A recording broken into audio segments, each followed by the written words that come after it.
Alright, ladies and gentlemen, we are back once again. Second game of the second to last series for today, here at the European Pro League, season number 39, as we got ourselves Rune Eaters Arise once again, facing Team Ion. Team Ion doing something that we don't see every day, and picking a cast, not only that, but revealing it relatively early.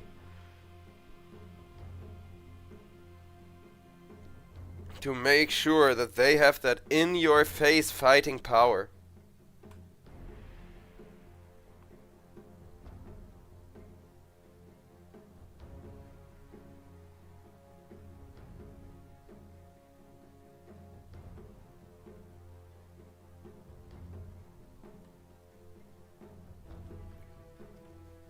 Yes, ladies and gentlemen, the last 4 picks, like the Cass, the Lion, the Doom, the Eng, were almost instantaneous, but now the draft is coming to a standstill once again, as most of Rune Eater's draft is being revealed here, but the real question is, where's the Doom gonna lane in order to make your life miserable? Is he gonna be a safe lane Doom or not? You gotta guess right, or else you're gonna be miserable. Because right now the thing is, Ion, they wanna go for momentum, right? They got a Cass. Cass is a fast, in-your-face hero that wants a lot of momentum, that wants a lot of tempo to swing his way, so that he can take over the game, so that he can kind of own the entire map all at once. I speak for the trees.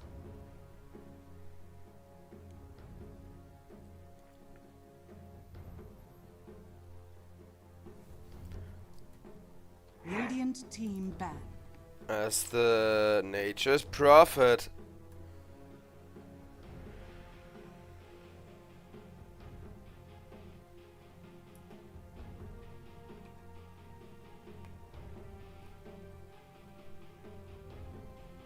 Ten seconds remaining.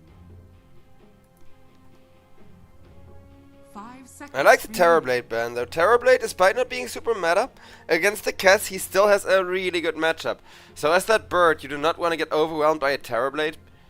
Whereas Rune Eaters, this looks too much like a 4 Protect 1 to rule out Doom being an offlaner, even though Doom is usually more often played as a carry these days.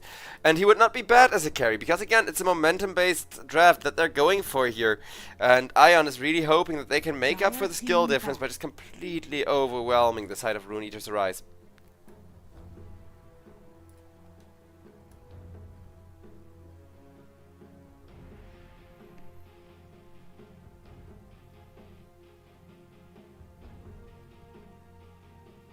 Ten seconds remaining.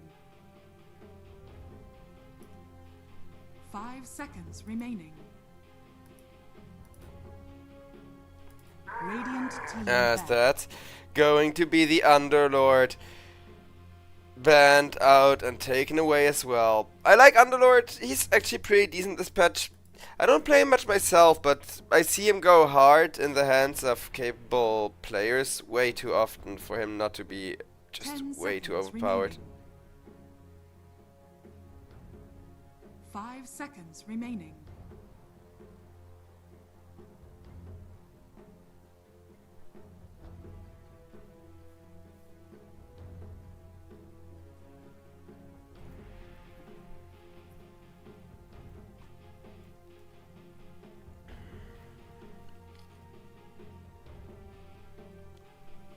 As the music is turning all dramatic for the last ban. Rune Eaters, they have a huge decision. I'm not blaming them for taking their time, because again, you got 2 good options and you gotta choose one of them. Doom 1 or Doom 3, because either one works depending on which carry you pick. And there's a bunch of really good options left. 10 seconds remaining. 5 seconds remaining. And Aeon, plenty of reserve time, though they too gotta make the call. Is it gonna be a Doom 1 or is it gonna be a Doom 3?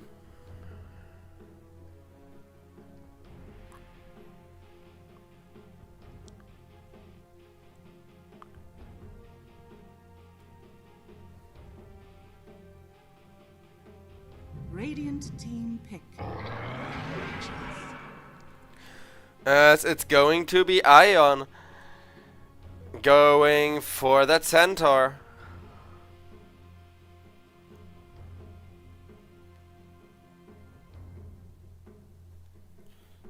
10 seconds remaining. 5 seconds remaining.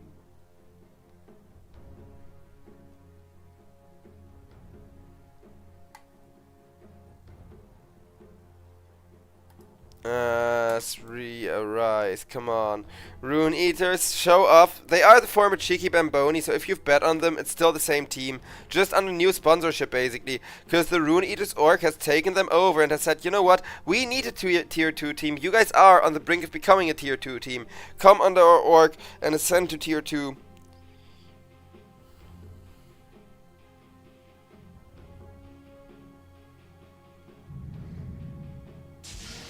Man stands Choose ready. your hero. And while the music turns all dramatic, the Rogue Knight Sven is gonna be the last pick. Rune Eaters, they're definitely not making things easy, but I can see it work. Sven counters the Nature's Prophet, he counters the Centaur, he's good against the Clockwork. It's only Lion and Cass that he has a very rough matchup against. But if you lose the carry matchup going into the late game, Cass, a hero who falls off almost as hard as Sven does, is still gonna win the late game, mostly because of those bashes and the ability to parry Sven's really slow, big, heavy hits.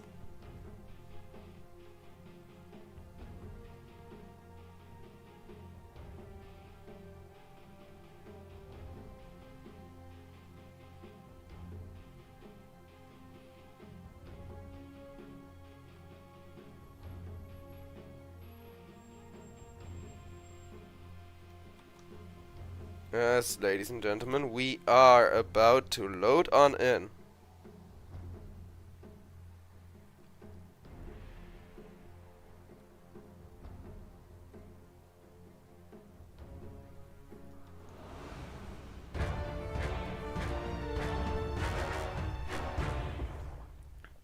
I do genuinely kind of hope that this will be the fastest and most aggressive Sven that we have seen this season of the EPL yet. Because it kind of has to be if this game isn't going to turn to another like 60 or 70 minute slugfest like the last one. Prepare for battle.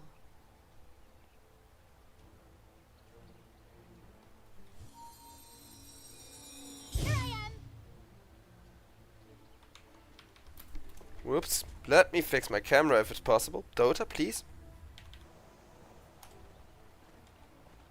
There we go.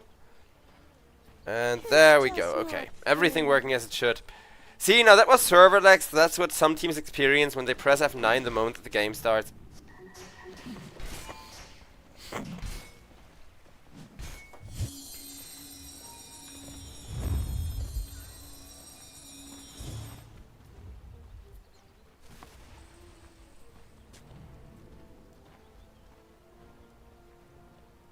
Thirty seconds to battle. And no smoke breaks just yet.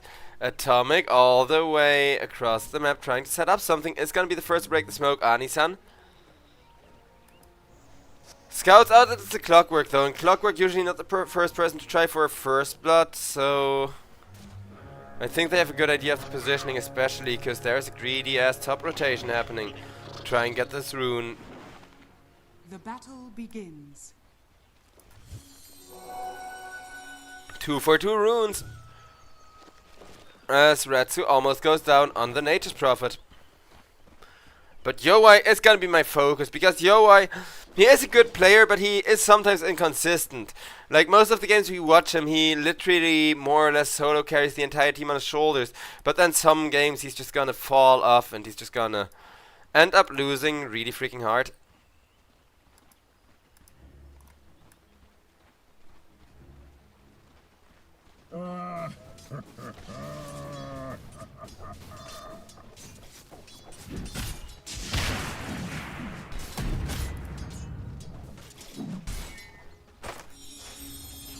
That's cooled off on... Cass is having a really good time for himself.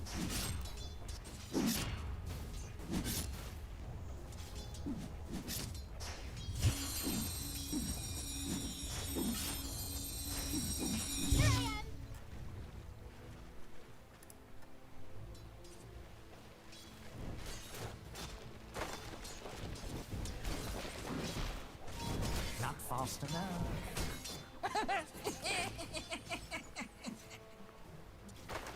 Anku having an okay time in the lane. Should not be suffering too much against Nature's Prophet. Nature's Prophet, though, the kind of one position that can definitely double down on the aggression for Ion here, as Ion chooses to put this Cass on the mid lane. I mean, as long as Cass comes into the late game against Sven, that's alright. He just can't afford to feed Ethereal too much, and Ethereal is actually the one drawing the short straw in the lane matchup. On the puck, he can always dodge half of Cass's harass damage, but that damage over time physical damage from Cass is really nasty if you're a puck, and it allows Cass to be this aggressive. As Puck just dodging the melee attacks but losing so much XP to it.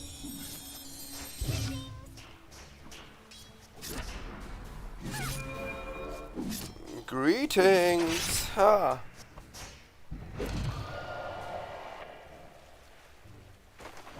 Cold off. Boost. He may be cold, but he's off the hook. Ha ha ha ha. Warriors of the wood.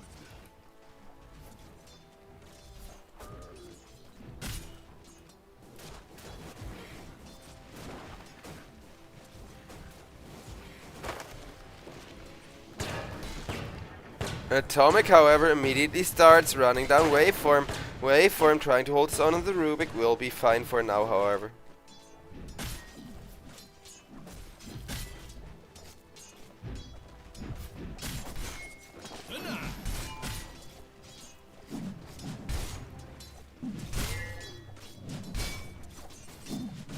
Yo, why?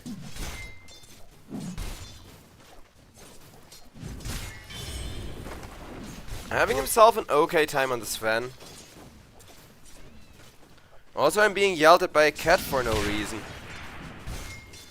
Yesterday she's been super distracting. This morning she yelled at me during the first game, and now here we go again. As at least this one has a quiet laning stage. But imagine just yelling because you don't like the weather and you want Dad to change it.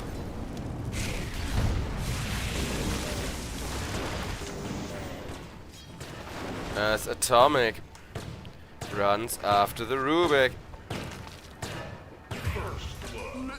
And that's gonna be a beautiful first blood collected for the Clockwork. Exactly the kind of tempo that Ion need. Ion, they want more for this. Trying to run down Doom. Atomic's actually gonna take a lot of damage, but with the Cox able to finish the job, Takizawa immediately tips him, saying, well done, my friend. Towards mid lane, Lion comes in to help Cass keep rune control over Ethereal. And Ethereal manages to outfarm the Cass by now, but Cass at least gets one of the water runes and should be close to the puck. Like, I'm not too worried about cold off here until the mid game. It's that long time from level 6 till level 12 where Cass mid can really fall off, because once you get your ultimate you feel really powerful. And you are really powerful. But then you're level 8 and your ultimate is kind of underwhelming. Which, to be fair, is why Cass's cooldowns are always low, and I think that's kind of fair with the Raptor Dance.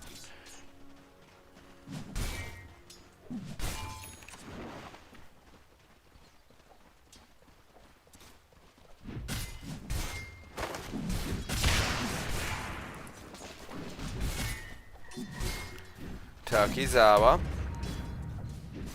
Already taking a lot of damage from the Sven. Centaur is not a great hero you want to lane against the Sven, because the cleave damage can ignore all of the damage return.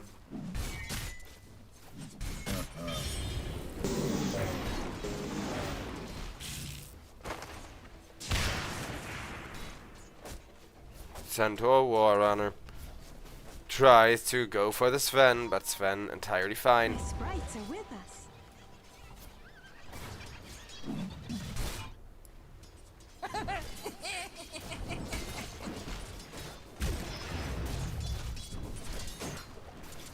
Anku, I wonder what his build is gonna be to keep dealing with the Nature's Prophet successfully.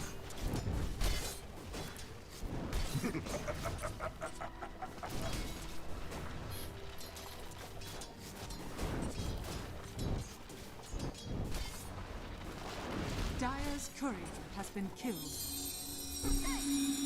Radiant's courier has been killed. Cold off. Manages to get waveforms curry as well. This Cass, he's like half of the one lanes right now for the side of Ion. But Rune Eater arrives. Make sure that Puck is gonna go for the Lion. Has a ton of damage with that Illu Rune.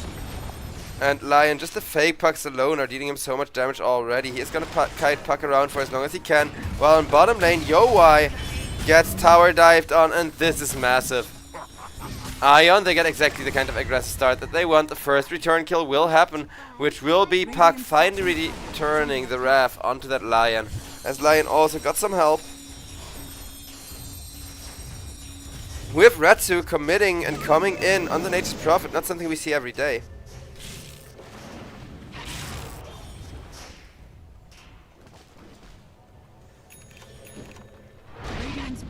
Nature's Prophet able to get himself away.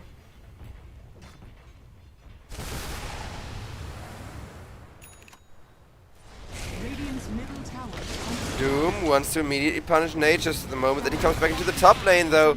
And Retsu with the blood grenade has to be centaur ulted for, has to be fairy fired up, but with the fairy fire he's gonna live. He may even kill the Doom thanks to a beautiful rocket flare, but Doom still has a fairy fire of his own. But there's the cast. Cold up. Decides what better time to go for a gang than when the enemy least expects it. Gets a double kill. Really good cast gameplay. I do feel like Cass, ever since he's been, between quotation marks, nerfed, he is a lot more of a mid laner than he is a hard carry. Because as a mid, he still works just as well. It's literally just as a carry where he feels a lot weaker because carries are all about timing and power curves, and falling off is not something you can afford. Speaking of things you can't afford, Ethereal, this death is going to cost him so much if he does go down, in fact. He's going to have to phase shift and barely lives with 20 HP. Puck. Rocket Flare down. Retsu, however, does die over on the top lane to Anku. Having level 6 immediately, running after the Nature's Prophet and not even having had to use the Doom. So the next time there is going to be a potential kill on the Nature's Prophet, there's still a Doom for it. But they need to deal with Cold Off, because right now it's looking like Cold Off is about to carry this game. Trying to set up a kill onto Rubik. Rubik already dead. Cass is gonna let him go.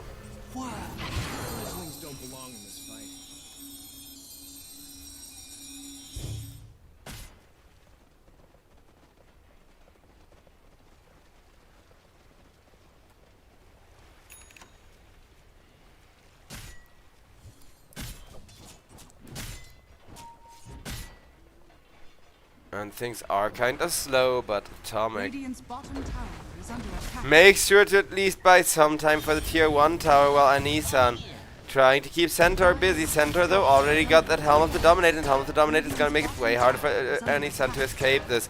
Look at the Warcraft 3 style body blocks, until eventually he is going to go down to a double edge. Retsu actually got the kill. Wait.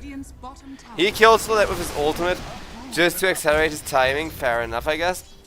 And it's gonna be the classical Maelstrom from the looks of it. He's going for one Mithril Hammer.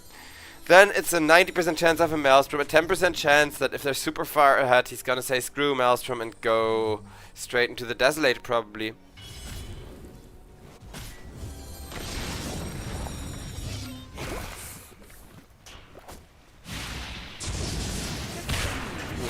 Vivo, so close to denying himself, but he will go down. Ethereal, at least he's getting some return kills on that Puck of his. Switching over to net worth, you can see that Centaur together with Sven are the richest people on the map, but Puck not doing a bad job. Even though he is the bottom of the cores, he just needs a little bit of recovery farm, because this Cass is having an insane game, and Cold Up with the amplification, with the amplified damage rune, I mean, is trying to set up more damage onto the Rubik, onto the Doom. There's the Cass ult combo, and Rubik just instantly dies.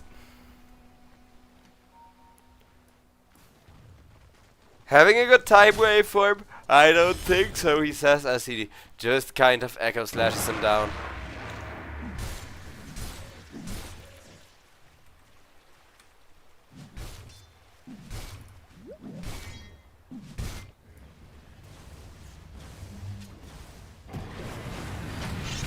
Cold Off comes in, wants to kill the Doom, immediately gets doomed. Ethereal will try to reinforce, because Nature's Prophet is pretty much the most valuable kill you can get here, but Ethereal is gonna get jumped by the Clockwork, has to get himself back out again. Well, Anku healing, solving up, running from the Clockwork, but cannot outrun the Lion Finger. Vivo gets himself the first finger kill. Puck hit with the cast bash is going to be fine. Once again, the damage over time for a kind of squishy hero is going to really hurt. Radiant's top tower is under attack. Radiant's top tower has fallen. Dire's middle tower is under attack.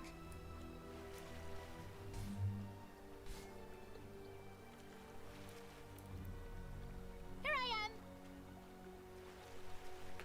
Dire's courier. Centaur would love to find himself more fighting, but I'm not sure if he can find the angle for it. What a power up! I'll take that.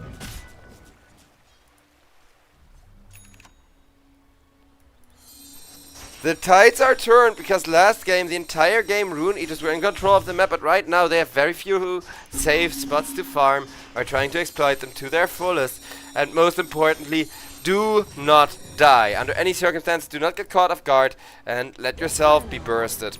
Because that's exactly what Ench is gonna try to do, sneaking up onto Clockwork from behind, poking him with some of those spears being yeeted.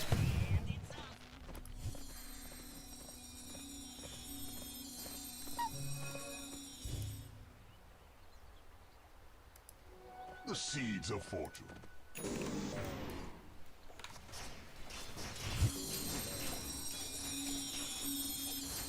Here I am.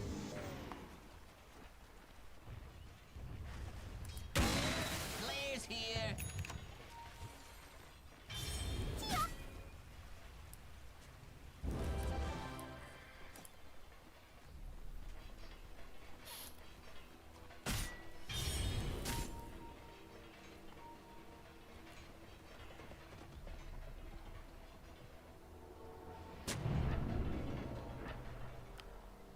Atomic makes sure to keep some good vision on the map, trying to slow the game down just a little, Thanks. while the rest of his team smoking up to do the opposite and speed things up again. Cass already got a really well-timed Mage Slayer and 2 Wraith Bands. An absolute beast of a bird. And Lion doomed up, but Rubik takes out Cass. Can he win this? Doom and Puck are two tough opponents. Even the Sven is gonna come in to protect his precious stacks. Kills off Ratsu, kills off the Ancient stack. Is going to swing most of that gold around again.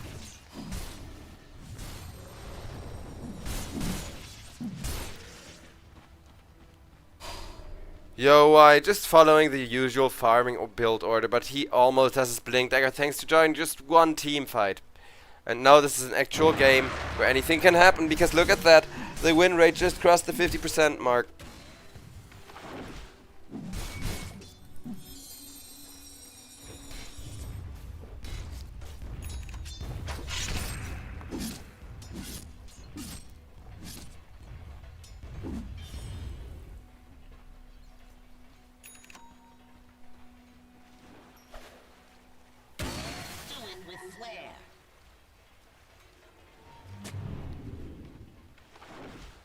Clockwork, not sure what he's building, but he's got an urn, and Lion wants that Blink Dagger.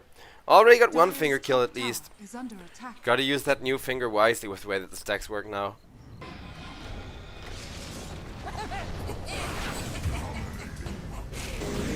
Waveform that. Puck comes in once again for the cleanup, however, so Atomic will at least pay with his life for that, making it a pretty 50-50 trade.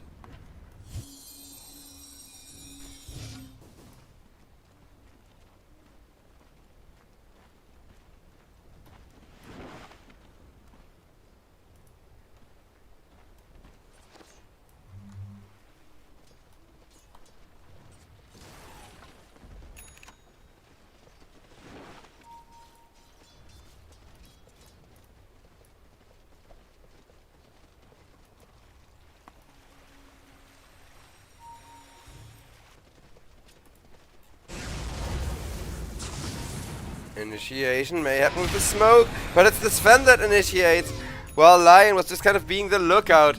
And the rest of his team were scouting, hoping to find a good situation in which they could use the Stampede. Instead, now the Centaur War Runner is doomed up. Sven needs to be careful, though. Nope! Not careful enough, gets obliterated while being healed. And we got ourselves a disconnect. As if that was ping, yeah, you should disconnect, you should reboot, you should mentally reset as well. Because deaths like that to ping are the most frustrating thing to ever occur in Dota, right?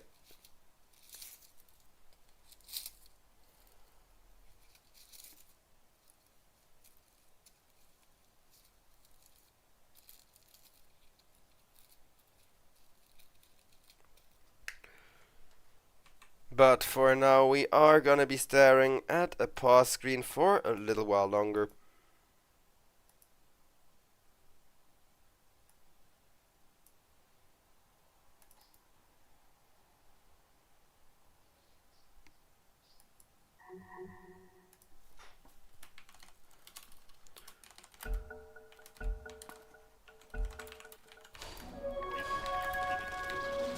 Dire's bottom tower is under attack.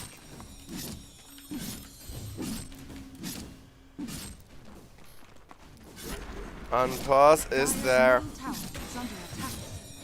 Dire's structures are fortified.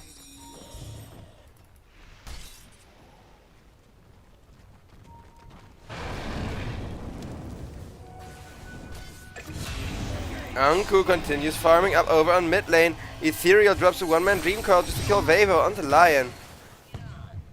And at least manages to make a clean getaway, so we are straight back to cleaning house and some good Dota action. I would really not mind the third game, even though that will put us a little bit behind schedule. We have been behind schedule basically all game and all day, and some of the games have been really, really good. A prize.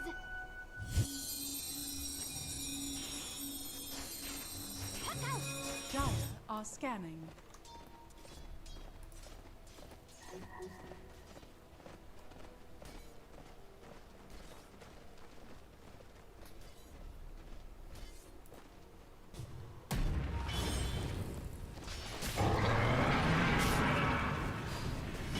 Doom blown up by the Centaur.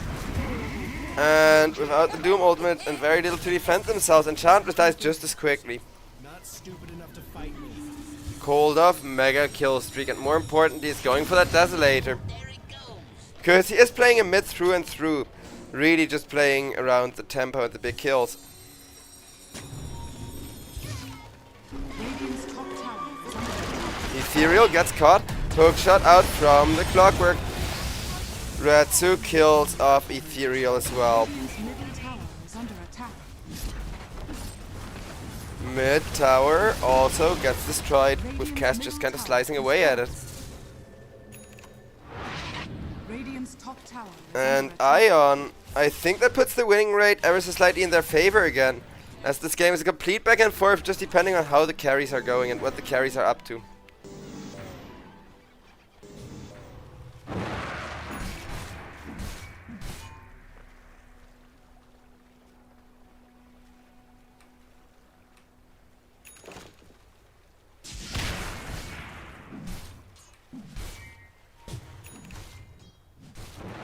Do it with flair.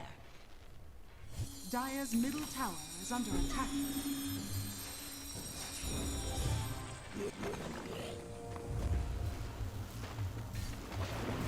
Atomic scouting, but not finding anyone. 'Cause everybody on the side of Rune Eater Arise are smoked up, except for the Sven, who's still taking his sweet time farming up the BKB. At least by Sven standards, because yeah, I know he's top of net worth, but Nature's Prophet is also a rapid farming hero. And Sven, he did get his stacks at least, but he did have to contest them really early. Let's see his stats, like 2-2-2. Yeah, that's not too bad, but it's not too great either. You get what I mean, right? Cass, meanwhile, that is very, very bad. Because Koldov, the one hero who has been on a monster kill, basically carrying every single team fight, will just get doomed and instantly popped like that. Tormentor up in just 5 seconds. Perfect timing for the side of Rune Eater's Arise, but they first wanna get Vevo and this bottom tier 1 tower to prevent any teleports. Vevo slap down like he's a fly, and Yowai is gonna do the same exact thing to this bottom tier 1. Dire's bottom tower. Waveform died to Takizawa, so Centaur Warrunner with the blink at least being somewhat aggressive, but the gold lead already back in favor of Rune Eater Arise, and Rune Eater Arise, they're only now getting that massive cash infusion in the form of an Aghanim shard. Which, it's Anisans, not bad, not great. Degradation. Sproing can save your life, it does help out with teamfight harassment a bit at least. Roche is going to go down.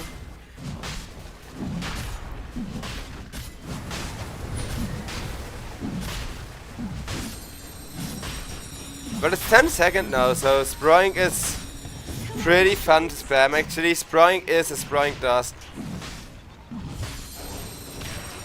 That's deep, man, that's deep. Sproing.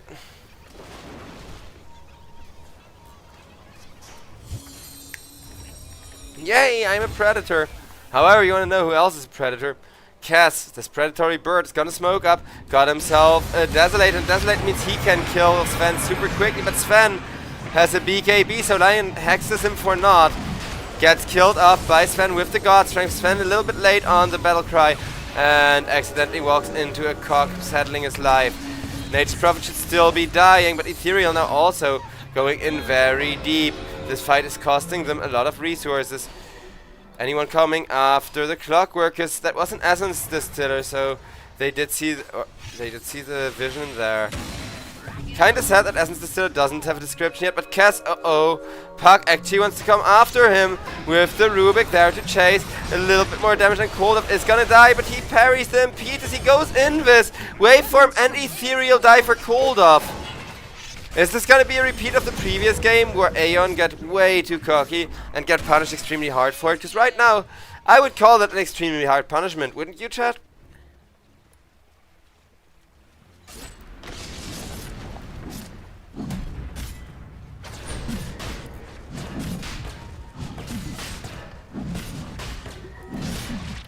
As Roshan gets destroyed and will get the Pangolier, his much needed Aegis, so he can make more close calls like that one in the jungle that just got them this Roche opportunity in the first place.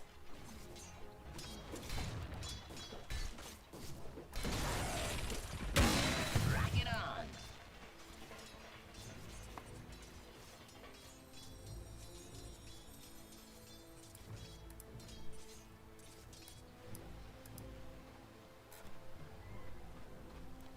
Vivo looking for a glimmer now that he has the Blink Dagger. Surviving that initial burst of damage that he's gonna be faced with every team fight is becoming more and more of an issue. Doom wants the BKB. Cass though, early Aghanim Scepter. I love it on the mid laner. It makes it so much easier to push and be aggressive.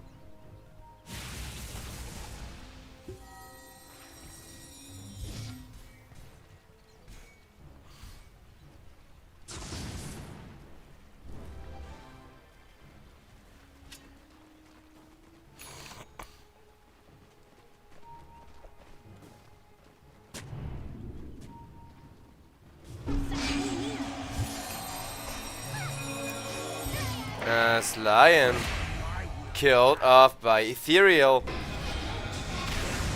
Sven wants to get this Cass. Cass not the best target because he still has a second life, but if you can chase him down and kill him off out of position, that would be great. Takizawa with these cocks not able to be saved as Ratsu stunned up, not getting a single kill. Rubik super low health. One more attack would have done it, but good luck getting in that one attack as he's hiding in the back. Cass will get it in with the buyback from the Lion and the Grappling Claw. Doom now trying to get a combo onto the Cass though, and Cass doomed up, taking immediately half of his health as damage. One more impedes and he's already dead. Vivo chased after next. Rune Eater Rise, they really wanted to owe the series from the looks of it, as they are returning that previous team wipe favor with a team wipe of their own, and that's gonna be all 5 dead. Bottom can be pushed in, lots of money being generated. Doom with the full Radiance, Blink Dagger and BKB combo, so basically all the items you expect Doom to build this patch.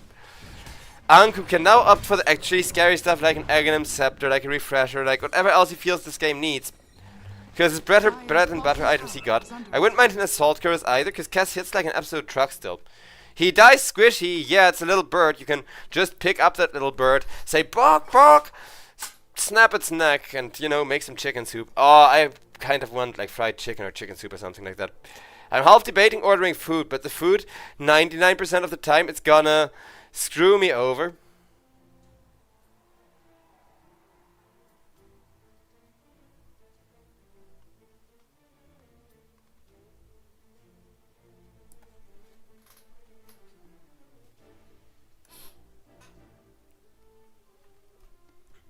Yes, ladies and gentlemen, it's been 9 hours of Dota already, and I have not had a break, because it's all been like either 2-1s or 70-minute games, but I mostly just mind the pauses.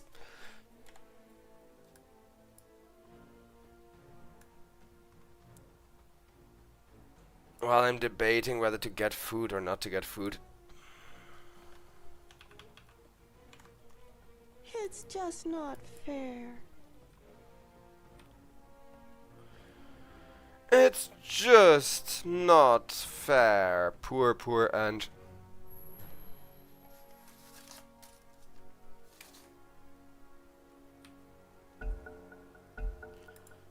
But, as the ready is being called, we are unpausing.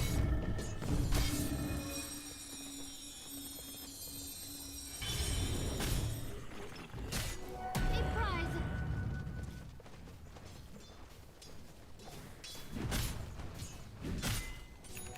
Almighty power.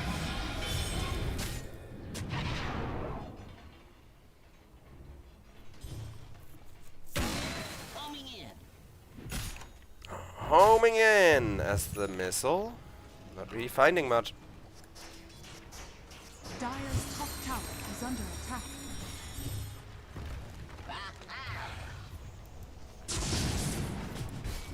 But the top tier 1 is gonna get slapped by Yowai and this lead. It will start escalating, so the control of the map, it's all falling back in the lap of Rune Eater's Rise.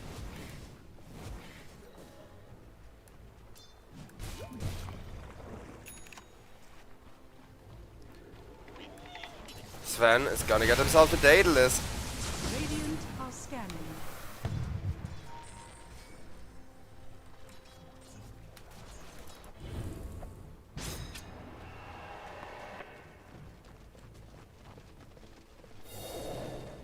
Cass, meanwhile, enjoying the Aghanim's privilege of being able to buff himself up at any given time.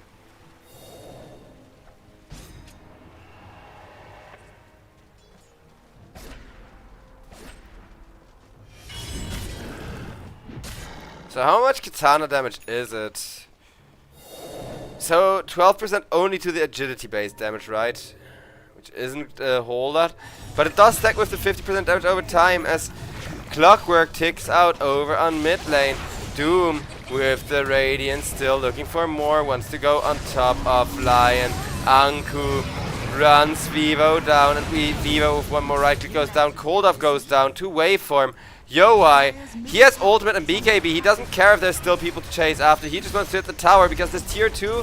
What tier 2, he says. Dire's middle tower. Almost half a god strength to go. Probably gonna be the second tier 2 on bottom as well as an ancient camp. As next team fight, Yowai is gonna have himself a Daedalus, and that Daedalus is gonna be the are you going to live or are you going to die moment of this game. Dire's middle tower is under attack.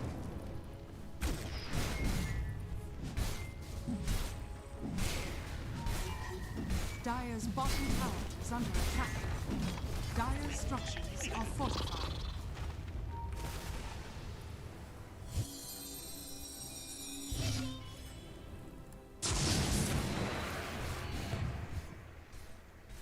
Dire are scanning. Both wisdoms will go the way of the Radiant as well.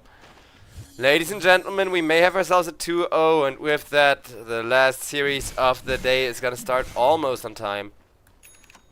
The seeds of fortune. Dire's bottom tower is under attack.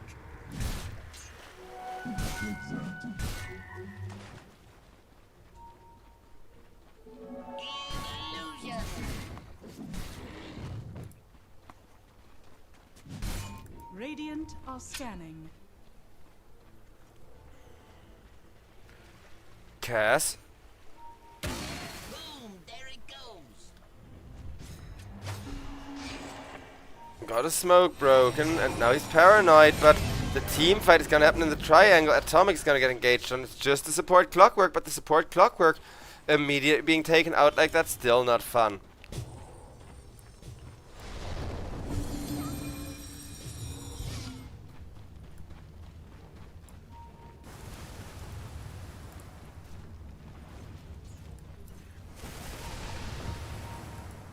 Ratsu still wants to farm up. BKB forced to be pressed as Yowai jumps in, presses the God Strength, and once more kills.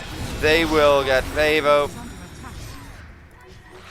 Radiant's top tower. Nature's Prophet being sneaky, making sure to push out the bottom lane, making sure to push out the top lane at the same time, being everywhere at once.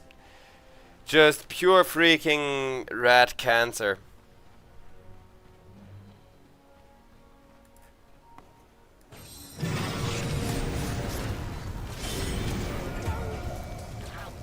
Atomic kills of Anisan.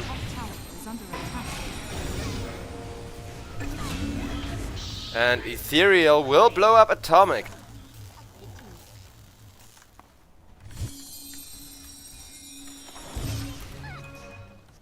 Invisibility.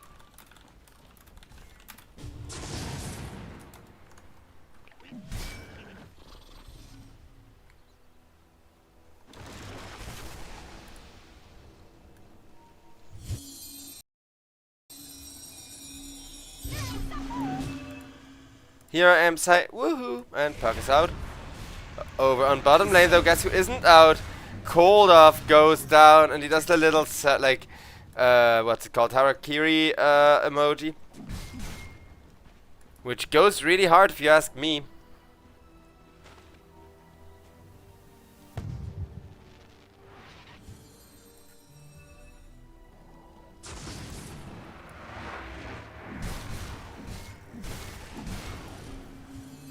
Yo, why? Going to get that Satanic, but he is going to be faced with the reality that at some point or another he's not going to be getting that much stronger. Centaur Warrunner, meanwhile, keeps the supports down, gets the Rubik dead once again. Though I don't think they mind their supports dying as much. Because Ion, they have a core problem, and that core is the Nature's Prophet who just died, and the Cass who died before that. Cass was kind of making space for Nature's Prophet, got Nature's Prophet really fat, but now both of them are just going to perish and give a lot of money back.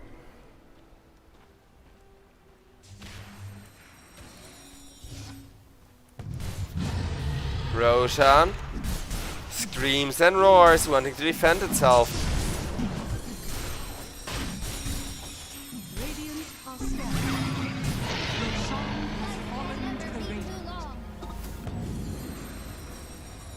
As they will get the Roche down at least.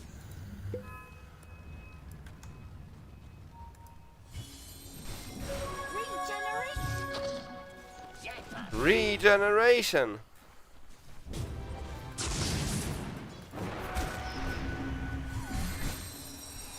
Dire's middle tower is under attack. And while Puck is having a good old time, he's teleporting back and forth. Dire's top tower is under attack. Dire's top tower has fallen. Top tower, Dad? Sprites are with us.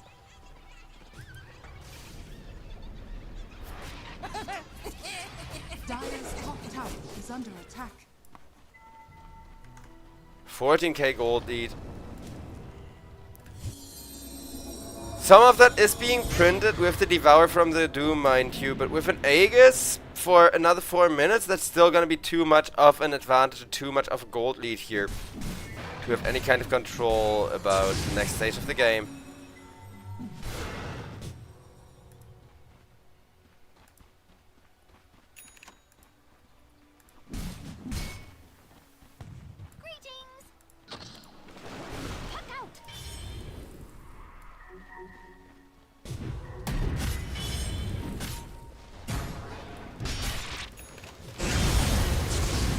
As that's gonna be the Sven once again getting a good initiation onto the Centaur Warrunner. Vivo, he just gets evaporated. It feels like the last 3 or 4 team fights, every time the fight started, Lion just evaporates. like a drop of water on the hot asphalt, just instantly boiling away. Sven, holding his own atomic on the clockwork, gets punched in the back for 2000 something damage, and with that beautiful execution of the clockwork, Ritsu goes down, and as Retsu dies, ladies and gentlemen, the 2-0 is all but confirmed here. They're gonna have to throw just as hard as they did last game, and then even a little bit harder, to even give Ion chance anymore on the side of Rune Eater's Rise. Rune Eater's an amazingly strong game, even though they did do a little bit of trolling, and well, people call it trolling, and I get you, like, yeah, it is kind of a grief, yeah, it is kind of a poopy meme to, you know, be that cocky in an official and try to dive and try to harass people like that. Dire's bottom barracks has fallen.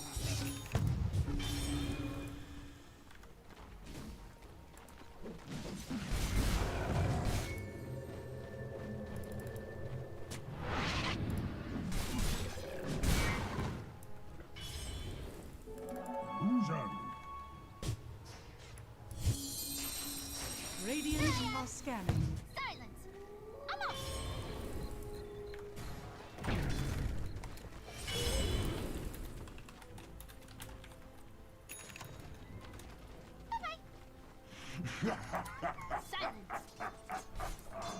Ion, they do dare to venture out of the base. They do try to keep control of what little of the map they can call theirs. However, they need to deal with 6-slotted Yoi. The good news is he can't get that much more Are scanning. fat, but I don't know. Stopping this Sven is still gonna take you several minutes, and then in the super late game he still has the option of going into a Divine Rapier, right?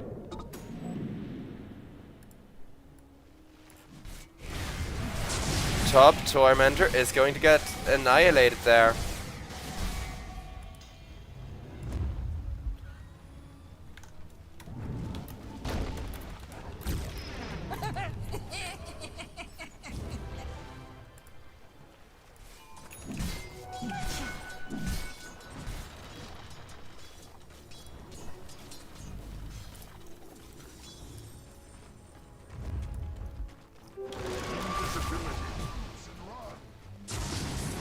Push on top is ever increasing. Nature's Prophet with Sven proccing the god strength.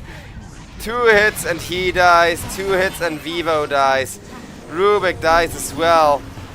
See, they really needed an Assault Chorus. Like, I think an Assault Chorus would genuinely make so much of a difference here.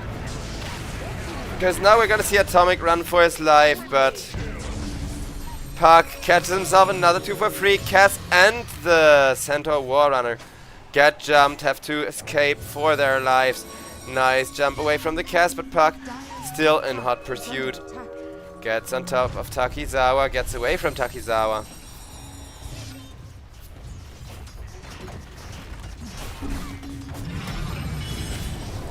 Takizawa wants some revenge, tries to set it up on Sven. He knows he has very little in the way of buyback, though with the Blade Mail he can at least ask people kindly to attack him. Well, the Heart will keep him alive a bit longer together with the BKB. The Rexes, though, they don't have Heart of Trask. Dire's top This damage is gonna take a lot longer to regen.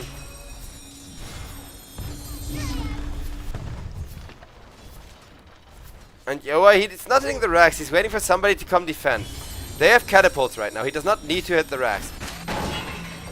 And gets cocked. Yoa is thinking about it.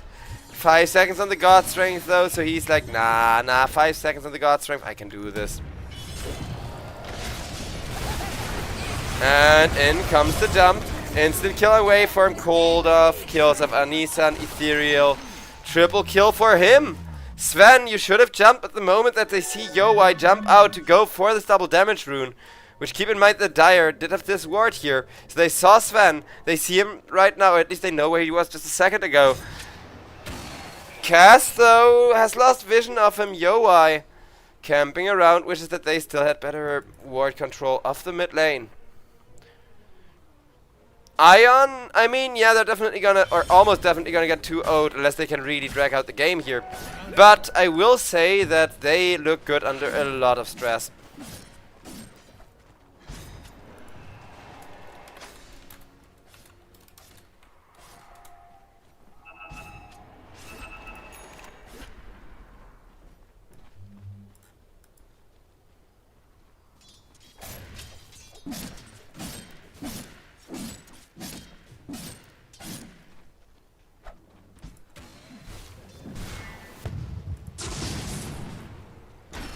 Yo, gets caught by Atomic. But even with the Nature's Prophet coming in, BKB teleport out. Yo just says, oops. Messed up there, huh? Well, goodbye, haha, another time, and see ya, and gets himself out in a nice and orderly fashion.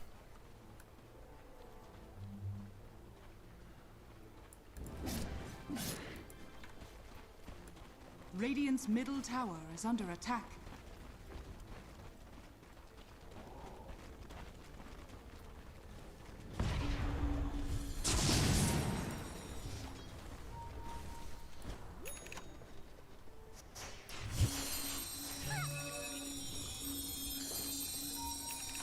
Ethereal is going to get himself that Shiva's guard.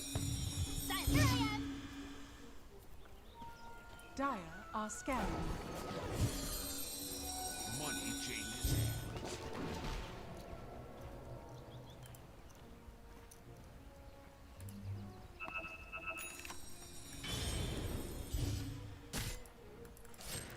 Ion, they are gonna run into the same problem that this Sven already is though, where the slots are limited and you can't keep spending your money efficiently anymore. Because Sven, yeah, he can get himself 2 really important items, the Moon Shard, which is actually really good on Sven, and the Aghanim Scepter. But after that, Yoa is just not gonna scale anymore. Whereas Cass is about to face the same problem, but is 1 item behind on the Sven basically. Nice save with the workhorse, putting Clockwork into a little bit of safety for now, but the moment that he ends that card right, Sven is there saying, oh hello Takizawa, goodbye Takizawa. And finally they will get him with another crit for over 2000 damage. Yo, he realizes this is his chance. God's Strength still active for a little bit. Tier 3 tower immediately taken. Sven wants the Mediraxes, will get the Mediraxes. Ranged racks die in just 3 hits, and that's the last rack before the Mega Creeps. But I think from Mega Creeps it's gonna be very easy to end here. Because while Cass can hit the Mega Creeps efficiently, Nature's Prophet is a split pusher, so if half of your carry's toolkit is just worthless, good luck closing out the game anymore.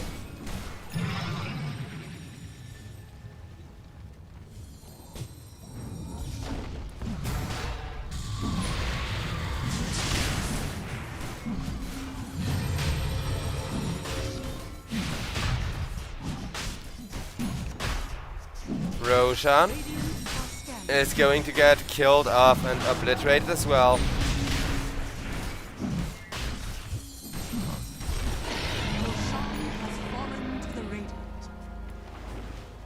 Roche taken down.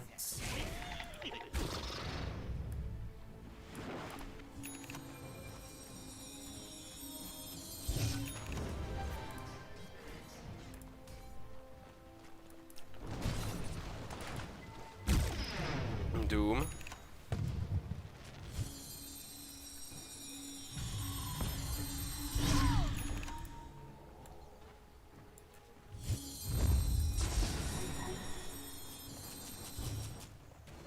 Yes, that refresher shard does not even have it in his inventory, but he does have an Aghanim Scepter. So, with the first Doom activated, he should have plenty of time to press the shard. And knowing that everybody gathers on the high ground one final time, or at the very least it should be the final time, and I think win rate 100% agrees with me. Yeah.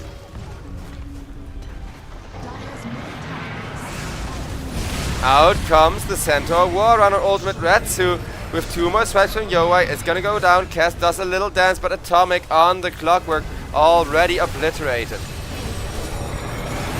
And still throwing spears, but Cass killed off, and well, the Doom is finally wearing off the first time. The second one will be pressed immediately just to dive the fountain with and force the GGs in chat, as there was technically 1 buyback on the Clockwork.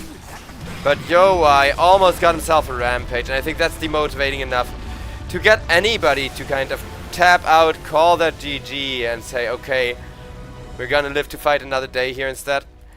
In my opinion, still a really good play, still one hell of a show. However, ladies and gentlemen, we still have 1 more best of 3 left to go, and Ion, I think they should draft for the comeback more. Like, they seem good at comebacks, but they didn't draft for it. That's the only real thing I can say that I haven't already said during the game here. But, ladies and gentlemen, I hope you're enjoying the show, as there's 1 final best of 3 left to go. And hopefully this one is not gonna, like, be 2 70-minute games or whatever. Because I could really go for some kebab. As this long day has been really fun, even though I haven't gotten much of a break. I'll see you all once the next lobby is ready, which hopefully shouldn't take too long, and then we're gonna have the final best of 3 for today. Nemiga up against Team HIVE. See you all then. Hope you enjoyed the show. More Dota coming your way as always.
Radiant team pick.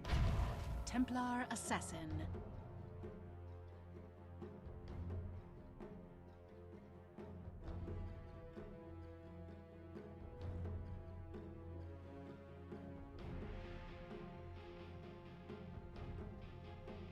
Ten seconds remaining.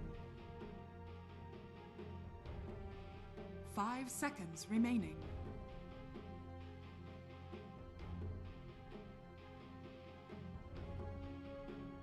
Dire team pick.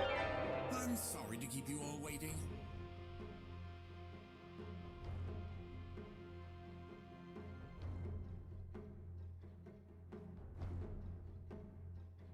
Alright, ladies and gentlemen, and with that, hello and welcome to the last series of the day here at the European Pro League. As I have been at it for over 9 hours, but the games have definitely been interesting. Almost 10 hours actually. We've had stumps, we've had 70-minute games, we've had 2-0s, we've had 2-1.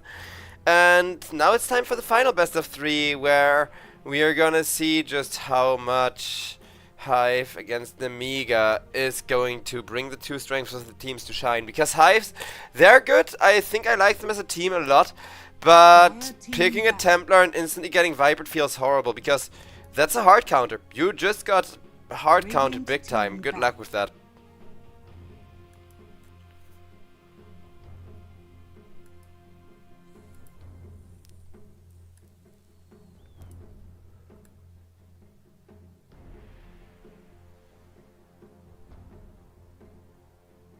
Ten seconds remaining.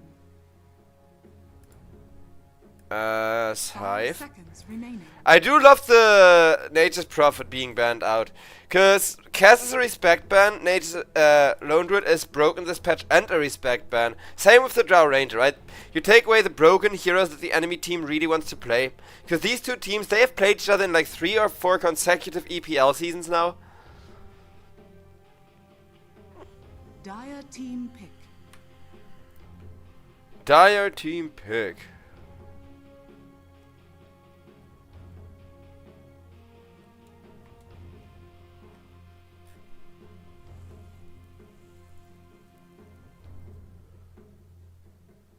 Ten seconds remaining. 5 seconds remaining. Nemiga. Looking for their last pick.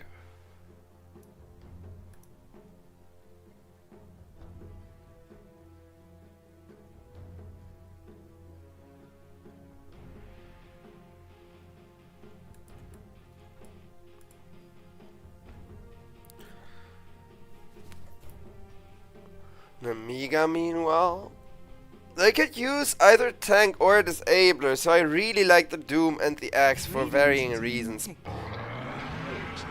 But the last one is going to be a War Chief. Fair enough. The ultimate is definitely going to help out a ton.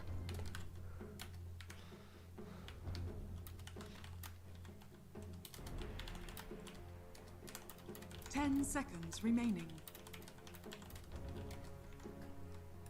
5 seconds. HIVE. Need to conclude with a decent last pick here. Because War Chief, he's not perfect, but he is a beefy disabler. And what he lacks in versatility, he makes up by the combo of having Young G, one of the slowest heroes in all of Dota, the Viper, who is gonna get kited, who is very easy to run away from, and then being able to press that raw to make Viper extremely fast, get a really free ultimate in on people.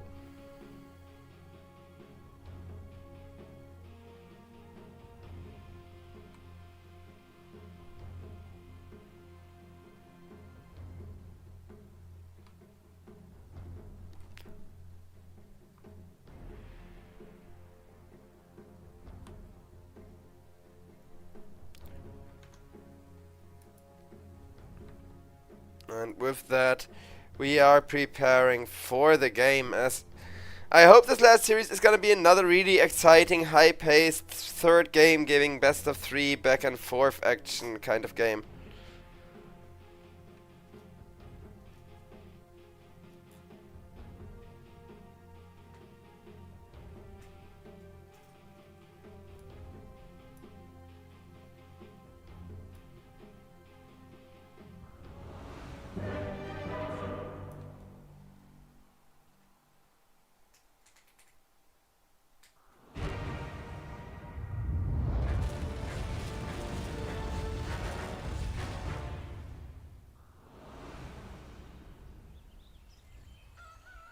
As ladies and gentlemen, we are loaded on in. Final series of the day. I will say Nemiga look like they have a better draft, though that's mostly because Templar has such a rough game, right? Like, I'm not saying, oh, this game is gonna be impossible, oh, this game is gonna be super hard to pull off. I'm definitely saying it's not gonna be easy, though.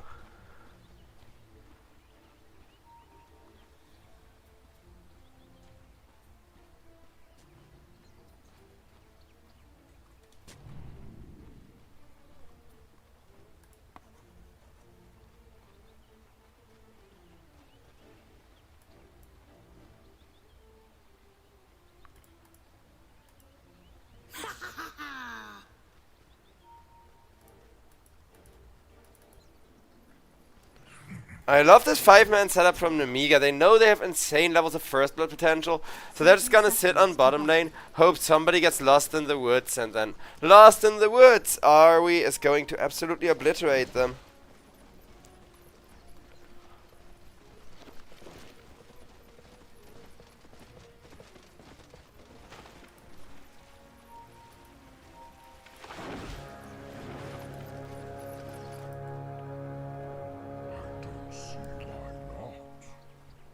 The battle begins.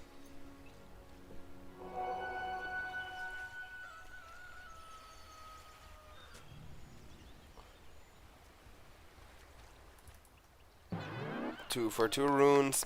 As Templar Assassin is going to get herself that Falcon Blade going, and little does Bune notice how much aggression is currently seeking for him. They will scan under the tower, and there's 4 people in the bottom lane to try and make headway, but 2 of them are disengaging. So it's just going to be the Centaur and the Techies in the lane they belong in now. With Bune surviving, not having to walk under this tower through 3 people as he gets there first, and can now just kind of chill.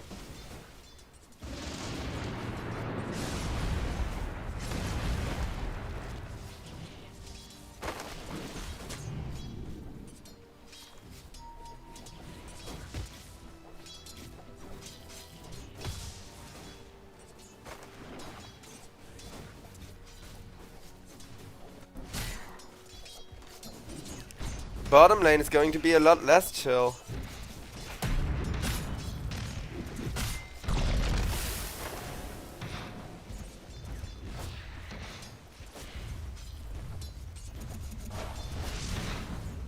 The new Templar Assassin meditation in this lane, though, is going to be really useful for Bune. So during the laning stage, Bune doesn't have to worry about jack shit yet. I know it's super Nemiga favored because Templar is at some point going to be forced to join the team fights. But until that point comes, because, well, Dota actually thinks that in terms of draft it should be more 50-50. But I do know that Viper has too good of a matchup to not be favored against Templar Assassin every single time.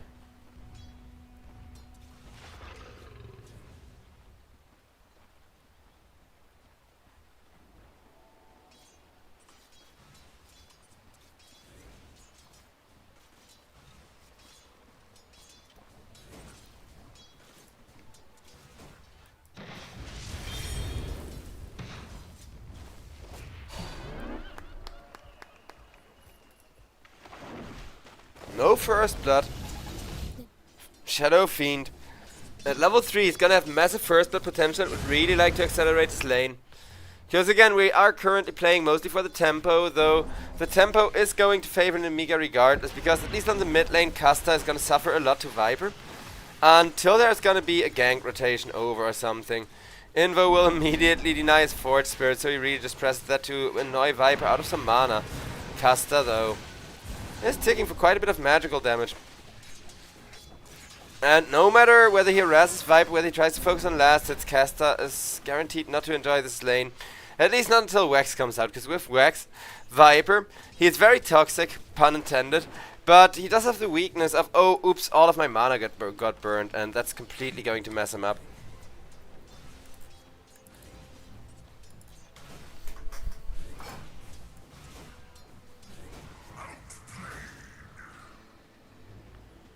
Radiant's bottom tower is under attack.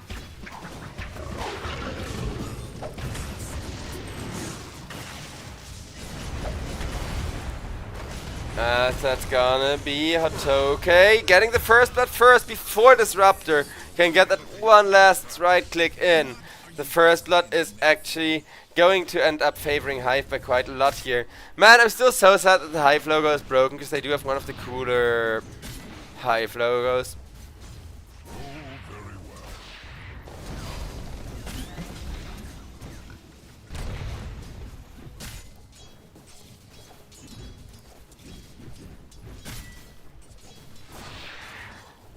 Templar.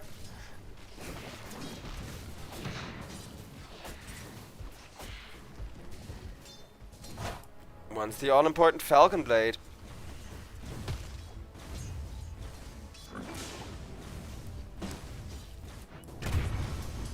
Well, Bune gets blown up with a little bit of magic from Ariel.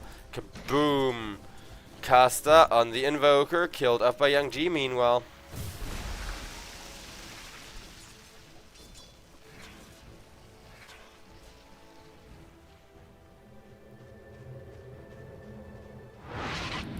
Dire's top tower is under attack.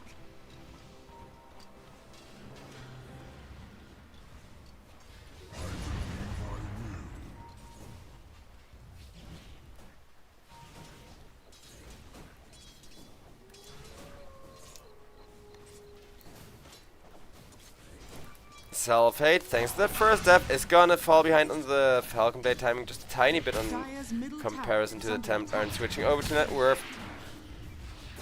You can see that both of the carries are having a rough time farming, but so is the Invoker. Casta is basically a support but worse. Because he got that hard counted by Young G, and that's kind of the thing. Young G, he counters 2 of the 3 cores on the side of HIVE, which is why I'm kind of thinking that's going to be a 1-0 in favor of Nemiga to start the series off with here. I'm not saying it's guaranteed though, because, you know, first of all in EPL you never know what's going to happen. These games are wild, and in the group stage a loss isn't a big deal. Flexing on a team that you don't like is a bigger deal to a lot of these teams and stuff like that.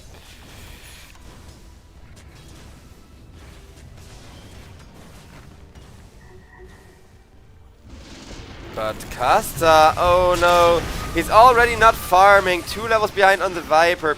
He's gonna get glimpsed out of position, killed off with the poison attack. Viper is going to die for that. Young G goes down, so mid lane for mid lane trade, actually not the right move for Nemiga here, given how far ahead they are. Especially not if they're gonna lose Fishman. Kaching, nice gold for everybody who came mid. A bit of solo XP and farm for self-hate, but definitely not a good trade for the Nemiga fans watching.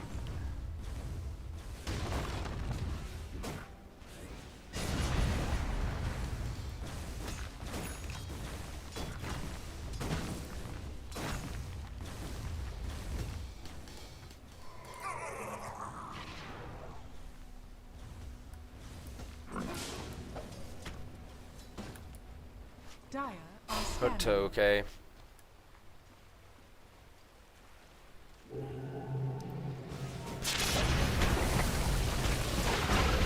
Tries to hold himself defended and will be able to do so. Glimpse back. Self-hate is gonna blow him up as Casta makes it a double kill for the SF, and the gold lead is gonna grow regardless for Nemiga. Mostly because Nemiga, they have lost Young G once, but Young G, he's still making so much XP, so much gold from every single engagement, that an Invoker, even if the Invoker was able to farm, let's say the Invoker got to start off the game with half a free Meteor Hammer, right? Like that Kaya, even if he had that for free, he would still be suffering as much. That's how big the difference is. And it's not a player issue, it's just how the matchup works. Which is why the moment that I saw the Viper come out, I was like, oh, that's a really good pick, and Nemiga are going to be so favored in this draft now. Hence also why I have my doubts about the TA. But we're going to see how TA is going to clash with the Viper. Because at least Bune, if he's being given a couple of stacks, if he's given a lot more farm to speed up this game, I do think he can look devastating for now. However, Centaur Warrunner is going to run him down, cleave him in half where possible. As Bune has the little thingamajigs dancing around him and will be healed up. Radiant are scanning.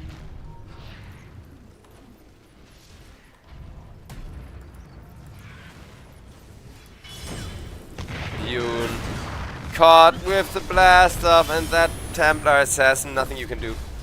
Wait, actually, thanks to that Sunstrike, Clovis Knight may be going down.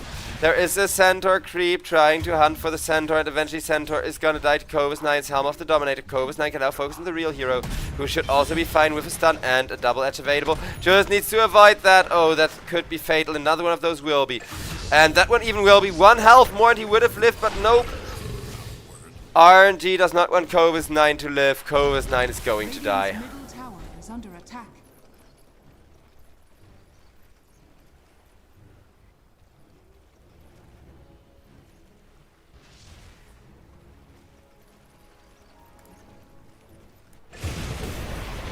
Okay, over on the top lane, killed off on that Cass and on that Largo. I mean, and I know I haven't been talking about Largo a lot, but Largo is the kind of hero that nowadays, even with level 6, you don't do that much. You need 1 or 2 items plus your ultimate to really start being a hero. So they've made him slower.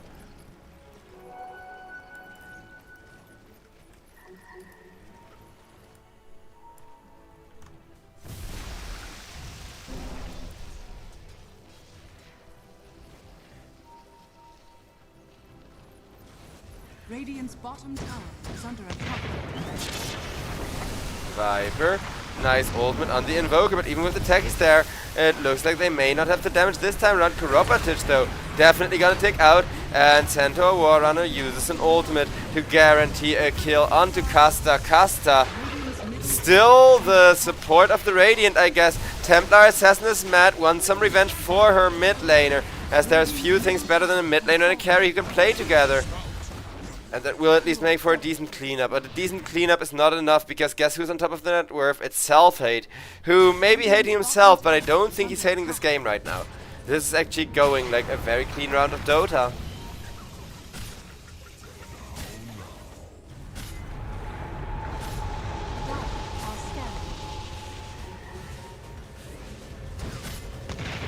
Radiant structures are fortified. And Self-Hate killed off by Rare Gods. Radiant's Tower goes down.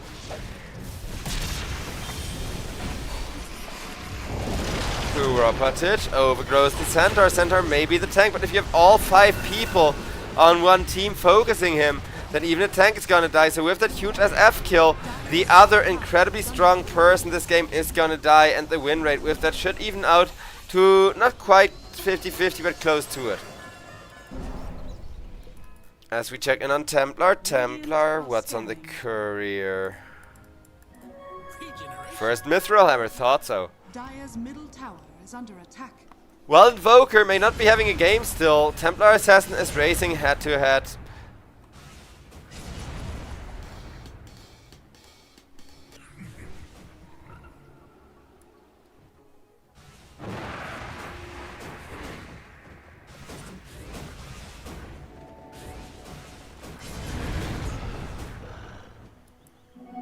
This is good.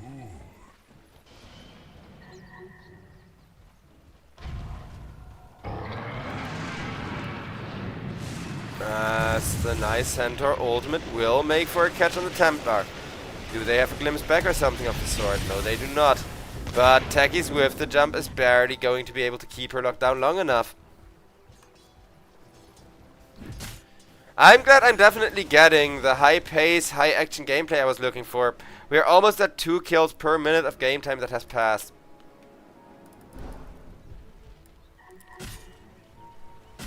What I'm not so happy about is how stumpy Nemiga make this one look, because that does take some of the fun away from spectating it, as Ringmaster Rare Gods gets blown up with just a couple more right clicks, and bam, one more swipe from the staff is going to do it.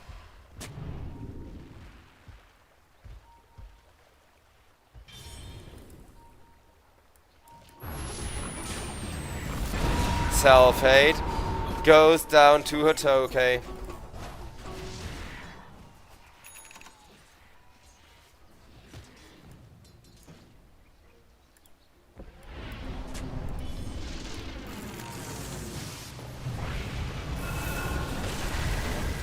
That's Fishman. Killed off by Bune. Bune makes it a double. Templar. Desolator paid off. Nemiga. They're still ahead, but they need to be careful, because if they keep feeding like this, eventually Kasta is gonna have a game. And playing a game of Dota when there's 3 versus 3 cores that can actively hit their combos, actively get their Dire's middle kind of tower is synergies under rolling, things are gonna be a lot more fun.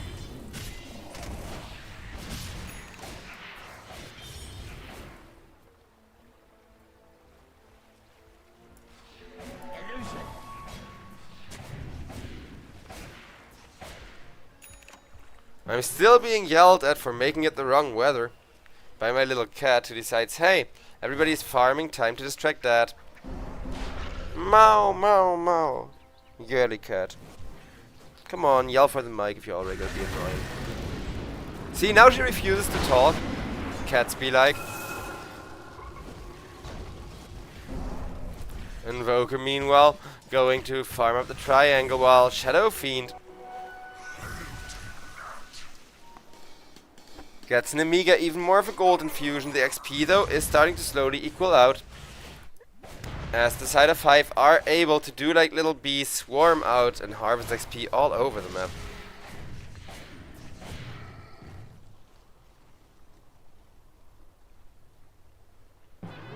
Dire are scanning.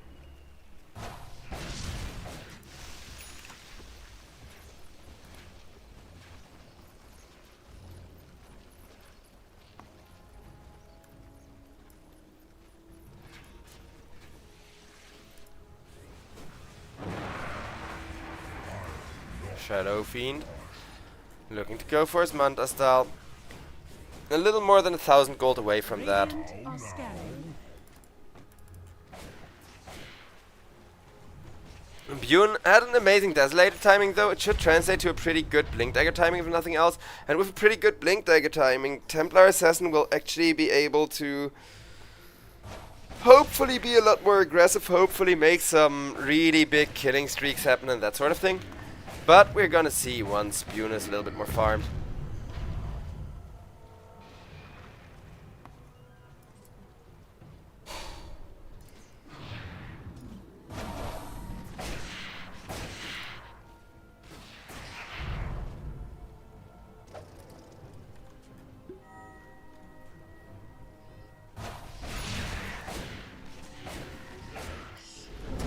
Over on mid lane, Invoker is gonna get jumped with the Techies combo. Out comes Disruptor, beautiful glimpse, beautiful kinetic field. And that is going to be one kill made to happen.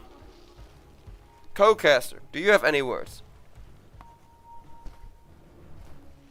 She's booping the mic with her head, but she's not talking. Because why would you talk when you're distracting Dad while he's casting Dota?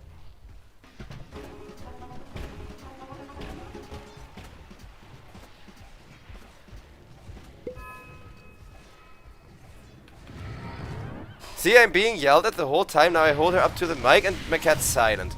Because we don't have production to facilitate my kitty cam right now, so I can show off my cat.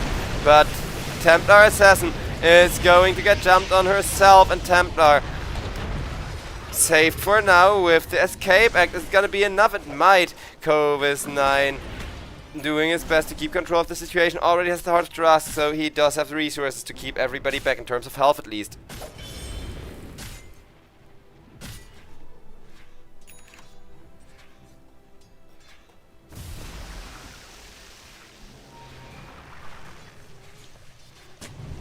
Maybe that my mic picked up. Meow, meow, meow. Annoying as beast. Treant Protector goes down. Nemiga. As long as we see whether Templar can blink in and get like a triple kill or something, Nemiga are just gonna dominate the state of the game right now.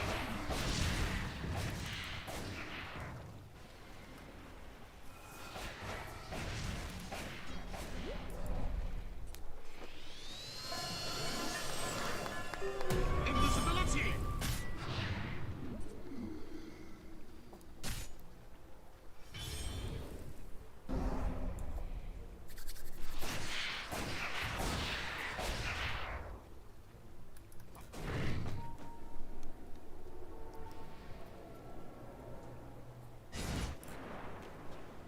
6k lead. I'll do an item checkup because Viper, he went for the Mage Slayer build, which is pretty mainstream. But he's turning that into an early Hurricane Pike to try and keep up with the momentum thanks to that farming item. And Nemiga, they have a 6k gold lead, but they're also printing money left and right due to their itemization. Dire's top tower is under attack. Dire are scanning.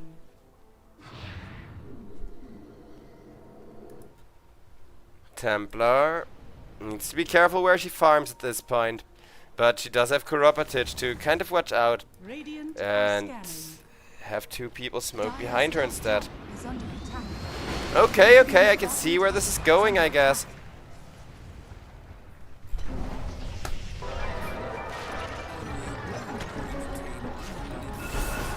A self-hate on the Shadow Fiend is going to take a lot of damage to the face, but will be kept alive by walking himself back to safety once more. Nemiga, they're just so hard to go on. Like, that's why the game is so quiet after being the fastest game in terms of the early game that we've had today. Because there comes a sudden point where both teams are going to have answers if their carry is being blown up, right? You just saw what happened with the Shadow Fiend, but it's the same if somebody tries to go for Bune. Where Bune will get some emergency rescue, and Treant Protector, he teleported through the Twin Gate, where Ariel didn't even need to jump him. The mines did everything. Ariel also got a surprise, like, oh, what? Oh, he's dead. That was a support, not a core teleporting. And I mean, that happens to the best of them, but that can be truly devastating. As Templar caught with the Centaur. Can they get more and follow up onto Rare Gods? It looks like it, but Rare Gods has the Atos, so Ringmaster just goes onto his little unicycle. Does a silly little ride away, but I think this game for Team HIVE is currently not feeling very silly. Because they have been looking shaky this season, I will say. They haven't played that much, but they barely managed to get a win against Team Spirit. Nemiga also barely managed to get a win against Team Spirit, so this should be a pretty close, a pretty clutch matchup here. Tormentor is gonna go the way of techies. Ariel, real happy with that. Radiant's bottom tower is under attack. Radiant are scanning.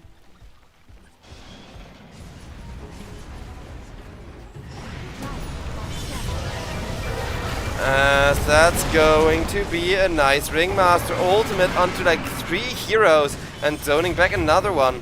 But Casta, he had so much of a rough laning stage that he's still just gonna die. You, my friend, weren't allowed to press anything in the lane, and now you're gonna get the punishment.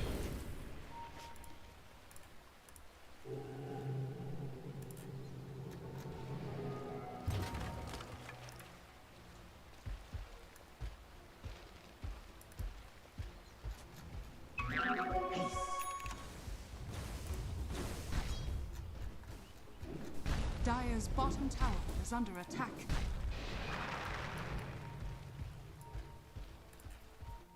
Dire's structures are fortified. Dire's bottom tower is under attack. Roshan Roshan has fallen. taken down as the bottom tier 1 is gonna die for that, but all of the teleports can still come in time from Nemiga, and this is the worst possible scenario for Templar Assassin, because the moment that they get vision on her, guess what? Bune gets his hero completely obliterated. And the win rate is gonna be like 70%? Oh, Dota win rate, and I almost agree. This is actually about what I was about to say. Is under attack. I mean, yeah, Dota always exaggerates a little bit, but this time around it is only exaggerating a little bit.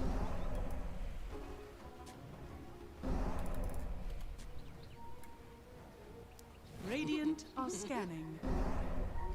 Radiant's bottom tower is under attack.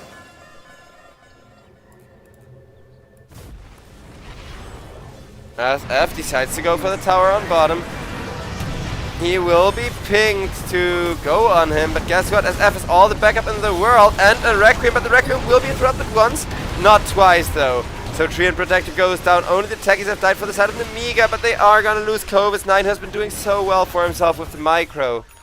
For a Largo and a tower that is totally worth it. Because Largo, I talked about the Tiro not doing anything. This fight he finally did something, but that was a 9-second BKB reveal. And if the 9-second BKB reveal gives you an okay-ish team fight. Radiant's middle tower is under attack.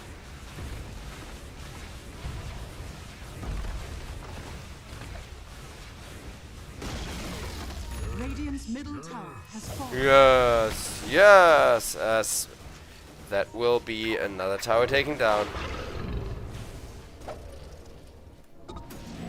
Only the top tier 2 remains. Yes.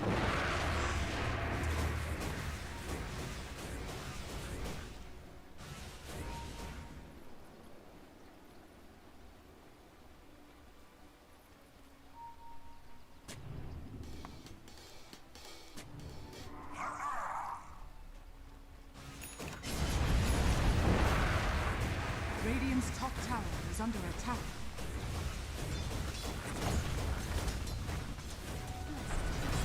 Final tier 2 is gonna get slapped down. The fortification has to be held onto though by Team HIVE. Radiant's top tower HIVE with that fortification, while they may not be able to facilitate a proper turnaround, they should at least be able to hold their own kind of defensively. Radiant's top tower is under attack.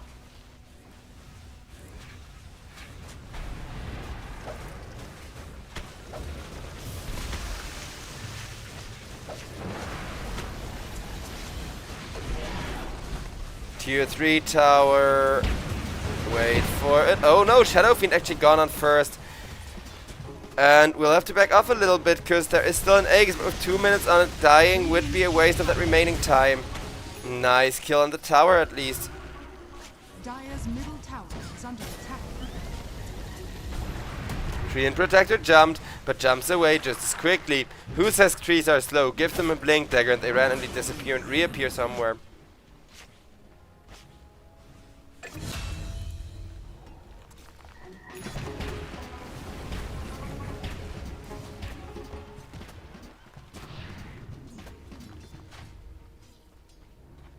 Radiant's top barracks are under attack.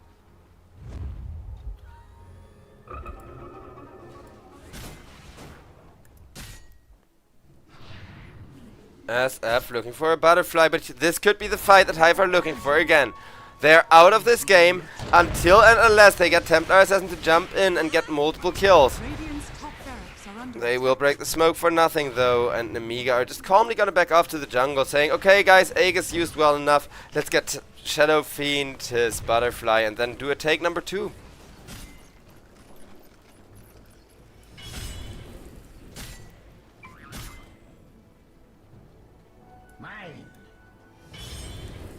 Radiant are scanning. As Shadow Fiend gets a nice little ultimate. Shadow Fiend himself is getting taken very low health as the hammer though allows him to kill off Templar Assassin. The Aegis has not been claimed and he has 2 people down already. Shadow Fiend the only one to die from the side of Nemiga and he responds with that Aegis looking for more. Largo manages to teleport out just barely. Now that he finally has items, he is coming online again. Like, Largo isn't the problem anymore, but now Templar Assassin is, Invoker is, because again, both of them are hard countered. 2 out of the 3 cores are countered, and it's not Largo, but Largo the first 15 minutes or so of the game just doesn't do Radiant's anything. bottom tower is under attack.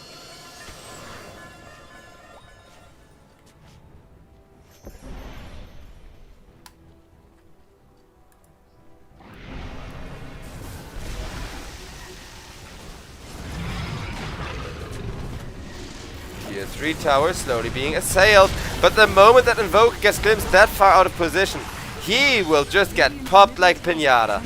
With the Invoker dead, the middle tier 3 tower gets wailed through quite quickly and... Radiant's middle tower has fallen. Radiant's middle barracks are under attack.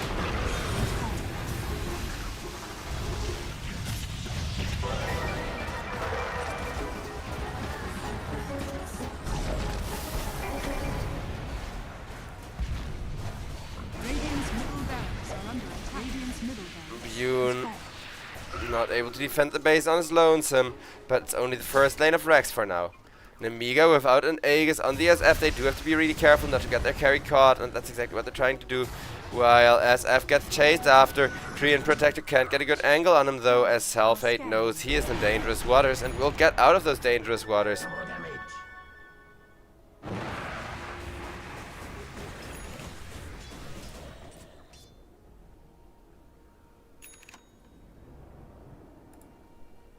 A gift from the tempest of battle.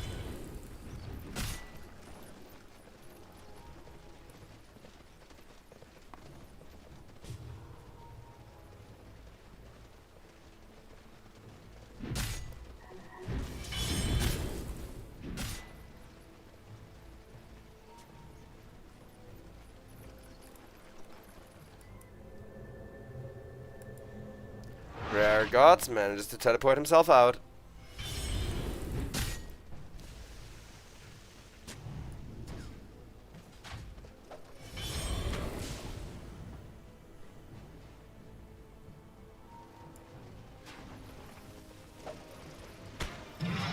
Radiant's top barracks are under attack. And Viper finds a second lane of Rex to work on, but the moment he can target Largo, instead he's gonna force Largo to press BKB and Largo. Sure, you dealt with the Viper ultimate, but that is not a favorable trade, especially not as Ringmaster's ult is only gonna hit the Centaur. Centaur ultimate use is decent, okay, that was the Stampede. But the Radiant, they already got some barrack damage done, and they're gonna keep up the slow push, as Treant Protector cannot heal destroyed ranged Rex, of course.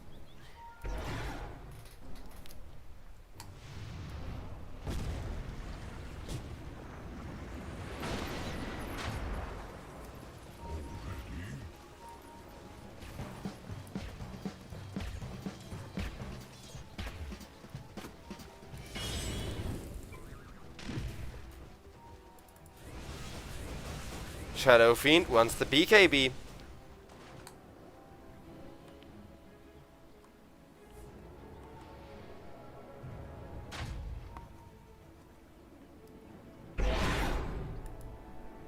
Dire's bottom tower is While under the SF kind of wants to farm that last item, his team. barracks are under attack. Viper especially doesn't care, because look at how quickly Viper goes through living armor, through the barracks alike. Melee Rex down, 2 young G, and Invoke tries to defend, but it's not going to be able to. One final lane of Rex for the Radiant on the bottom, otherwise they're going to be up against the Mega Creeps, while SF, he kills Bune so fast. If Techies offers him a little bit of help with the stun, I can't even get there in time with my camera.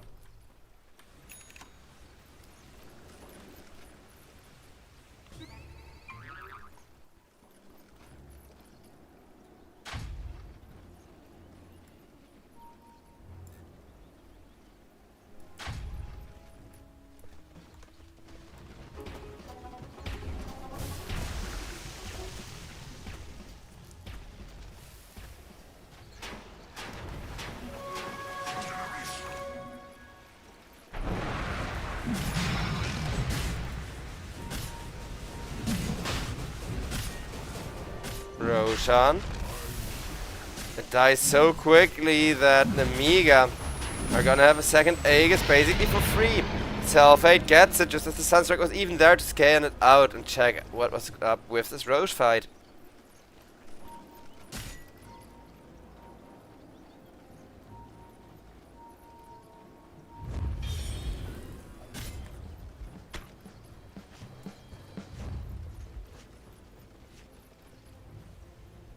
Radiant's middle tower is under attack.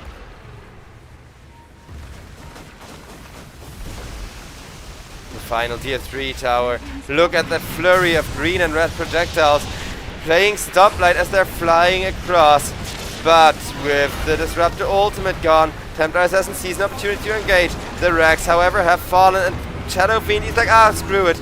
Now I can press BKB, see if I can't kill a few heroes. Casta goes down. Templar Assassin almost dead. Bune, he stops in his tracks to call the GG, and for doing so he dies, but at the very least he will not have to suffer through this game anymore. As, again, it's just, you do not give somebody a Templar Assassin against Viper when that Viper is also laning against an Invoker. Like, one of those two I can see. You can say, okay, we sacrifice our mid lane to get a, like, Face this Void carry, to have that Invoker Face this Void combo. You could do the opposite and say, we really want, for our, like, tempo, the Templar Assassin, we really need that early game aggression, because the early game aggression from Templar did do its work until she died the first or second time. Bune, though, he died 8 times in total, and if you do choose the Templar Assassin, I think you need a more proactive mid, a hero that really wants to camp on Templar's lane, that really wants to enable the carry as much as humanly possible. But ladies and gentlemen, with that we are going to go to a little bit of a pause here, as we are gonna see what the next game is going to have in store for us. Potentially the last game already, but I hope not, because I do think HIVE should give Nemiga at least a little bit of a run for their money. But we're gonna see that once the second drafts roll out. I'll be there. See you all then. Hope you're enjoying the show. Thank you all so much for watching.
Alright, ladies and gentlemen, and welcome to the second draft of the final series of the day. As we got Nemiga once again facing up against HIVE. Nemiga, they pick a nasty ass combo of a Viper and a Wind Wyvern. HIVE, you can see them burn through almost 2 minutes of reserve time just to discuss and figure out how they're gonna approach this draft, how they are gonna keep this game steady. 10 seconds remaining. 5 seconds remaining.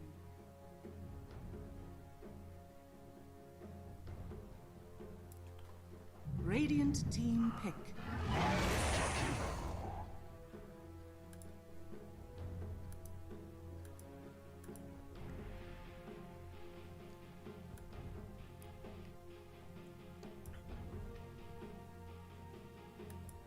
That's a Jakiro third pick. HIVE, reserve time or the lack thereof is forcing them to slowly speed up the draft and come up with some good responses as Nemiga, however. Viper, Winter Wyvern and now a Largo.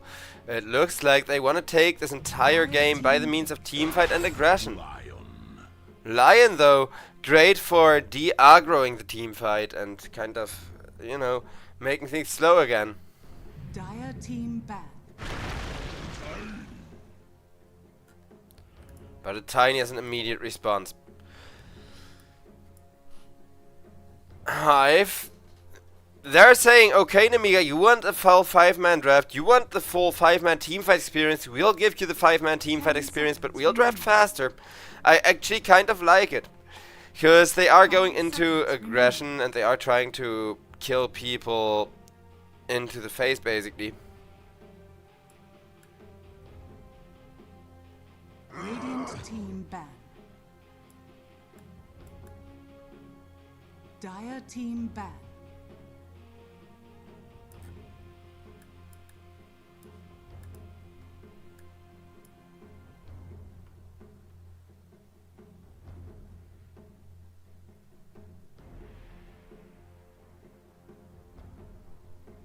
Ten seconds. Radiant team ban.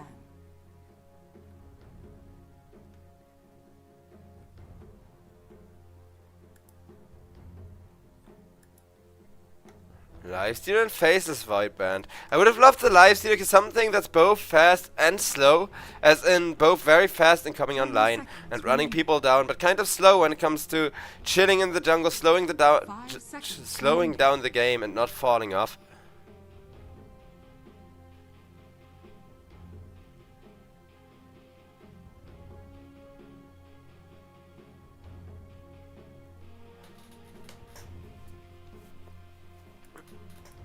Dire team pick.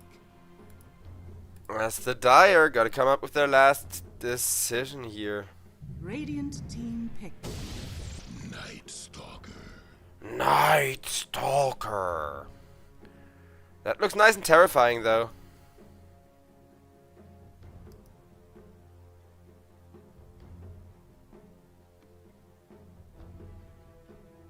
Ten seconds remaining. 5 seconds remaining.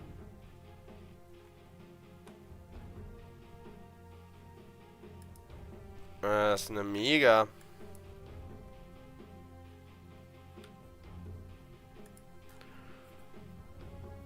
And this Night Stalker throws them off because they have a wonderful draft. They have insane team fight. They have good control of the tempo of the game. But Night Stalker with the AoE silence, if he gets a good enough jump, can completely throw the game off, can make it a complete disaster, and bring about extreme destruction.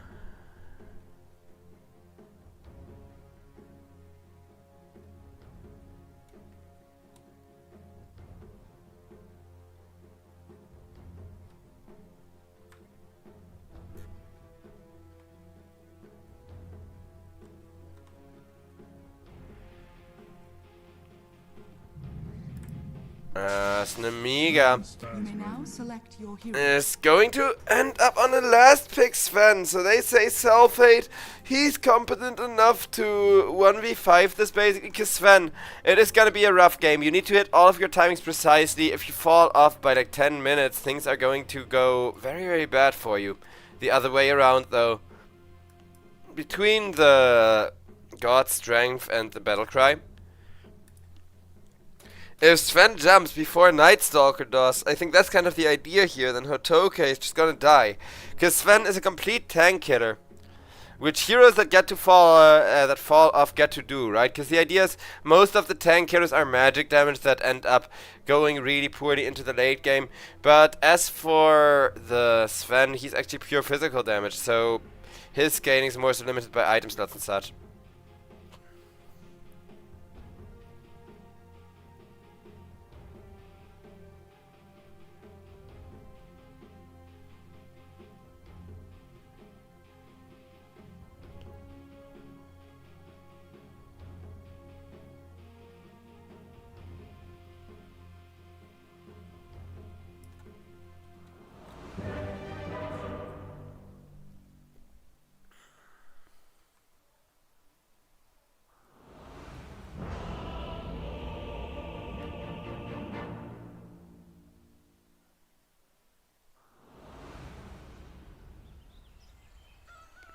Yes, ladies and gentlemen, we are loaded in for what could be the potentially final game of the day, but with a Night Stalker, I really don't know.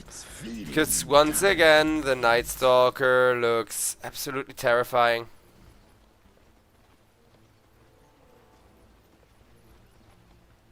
It's feeding time. It's feeding time. Gotta love how you can exactly tell which people are and aren't happy with the way that this game is going for them.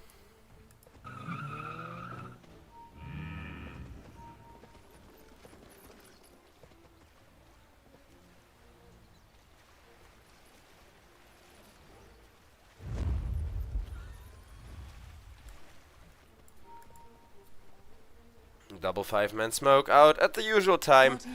No off-meta shenanigans, but I do think that both teams really want to brawl for a first blood, because whichever team is grouped up more can definitely burst a person so quick that they get that FB in their favor.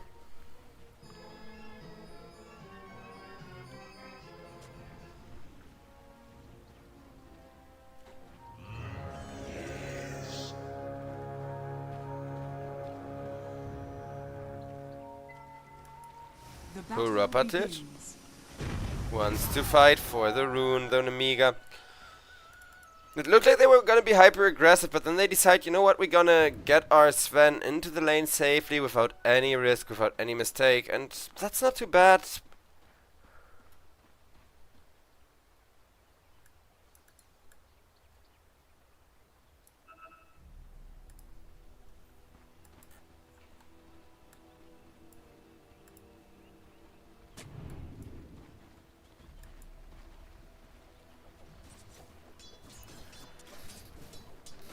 Self-hate gets a good turnaround onto the Night Stalker, though Hotoke is a bit of a beast in his own right.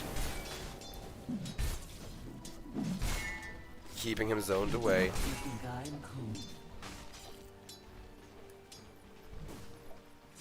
Ice advances.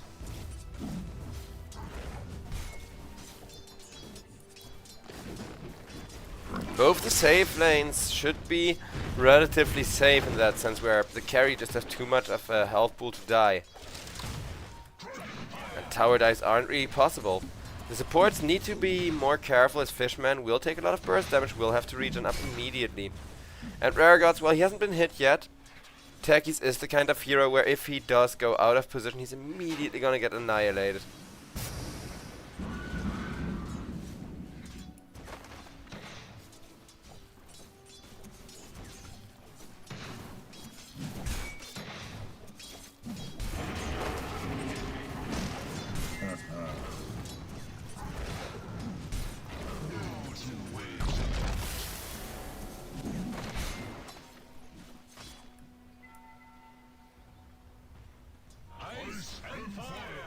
Ice and fire, as we're gonna see when the first blood is gonna happen, but it may be a very late one. Because Night Stalker really doesn't want to do anything up until that first night at 5 minutes, and then from 5 minutes onward, he absolutely destroys the game. Sven, though disarmed, gets poked and prodded away with the right clicks from Self-Hate.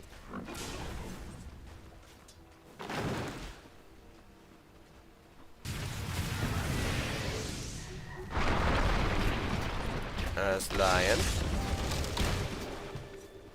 Taking a lot of damage. Brawling up against Covis 9.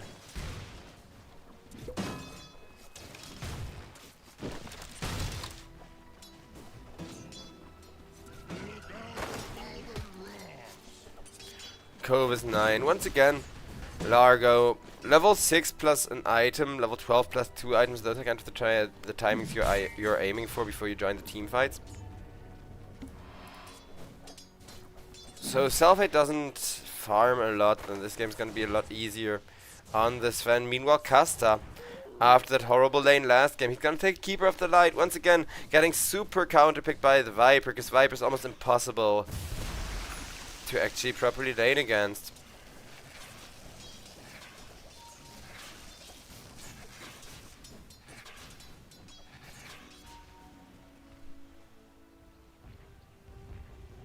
Dire's middle tower is under attack.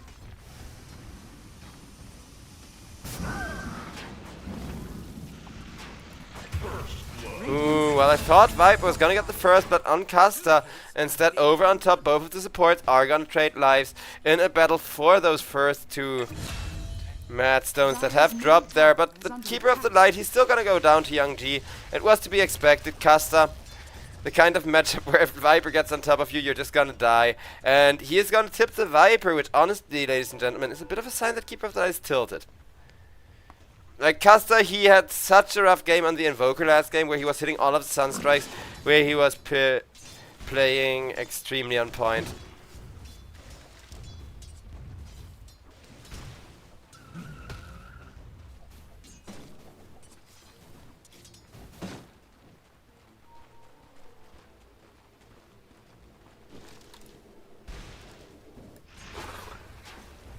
Uh-oh.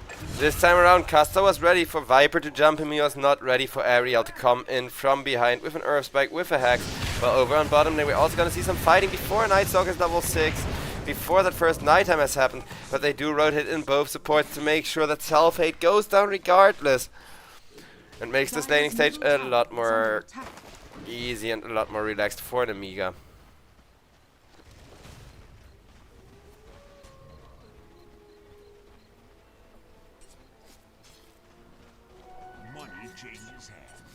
Dire's middle tower is under attack. We will hunt and grow.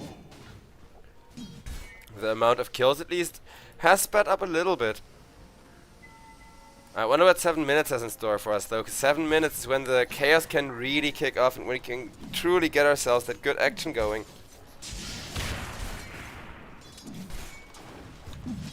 Dire's middle tower is under attack. But Tokay just gets right-click and zoned away by the Wind Wyvern. And Lion try to once again go for a gank on the mid lane. This time around, Casta gets 3 people to teleport in to save him. And that will be a nice kill on the Lion. Tokay, though, he didn't get the kill that he really wanted. Young G chilling in the base, regenning up with that beautiful little event rainbow. And making his way back to where he needs to go. Switching over to the net worth. Yeah, this is kind of what I was afraid of, because HIVE, they are looking really rough right now, and it is the first night, but going into the first night and not being able to immediately push for an advantage is not what a Night Stalker draft wants to do. As Sven, being very aggressive, having 2 supports behind him. He is also fighting against 2 supports. Takis goes for a jump, manages to get himself away on time. Self-Hate, saved by a slow, and pulling all of those creeps by the Wind Wyvern. The creeps wake up and they are angry. Though Sven, he's not too glad either with how much health he has lost there and needs to kind of chill, just hit some jungle creeps.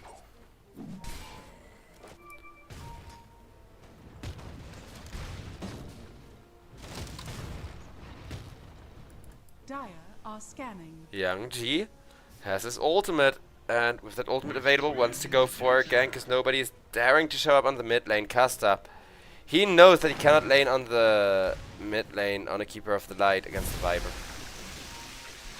Viper just casually farming a camp. Dire's top tower is under attack. Not quite what I expected this game to be based on the drafts, but I'm not saying that I minded a whole lot. Sven gets his power treads, doesn't even get his courier snipe. He will go for a war cry, try to run to safety, but Windhoven will need to save him almost immediately because Tiny threatens way too much damage. But Tiny now surrounded by 4 people instead with a beautiful 2-man twin gate rotation. As the supports on Nemiga, they're just playing together so well, and even Young G is there to claim the kill for himself and show off just how much damage that Viper got. Top tower has fallen.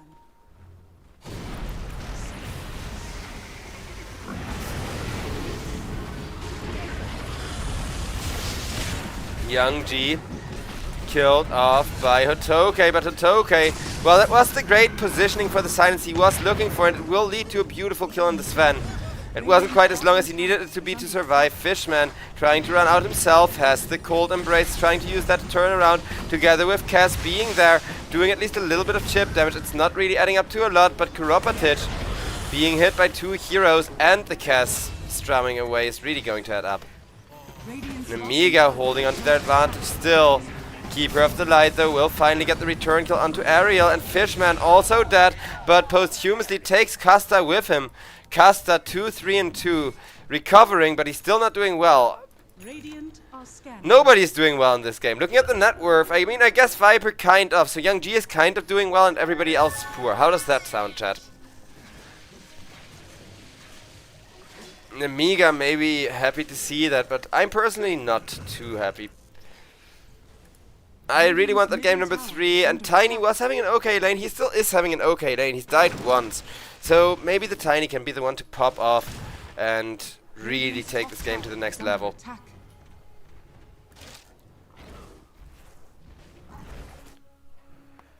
As we are going to have ourselves a pause. Tiny, I hope he's not having any ping problems or anything like that.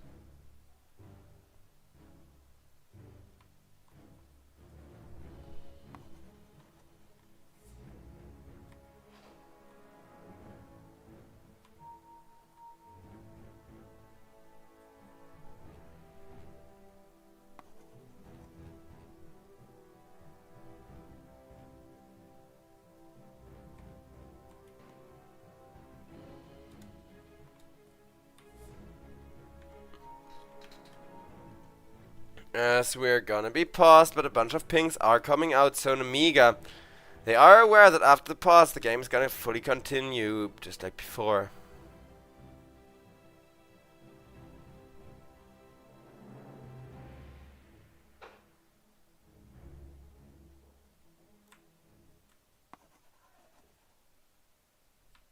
Kamu Shoban.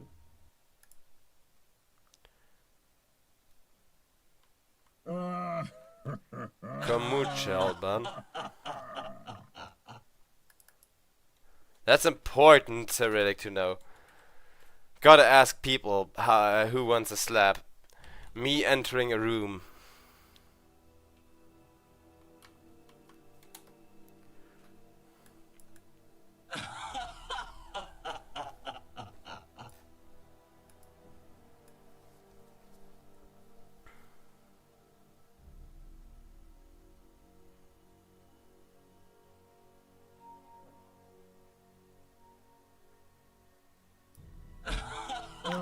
And there is gonna be that unpause that we have been waiting for, ladies and gentlemen.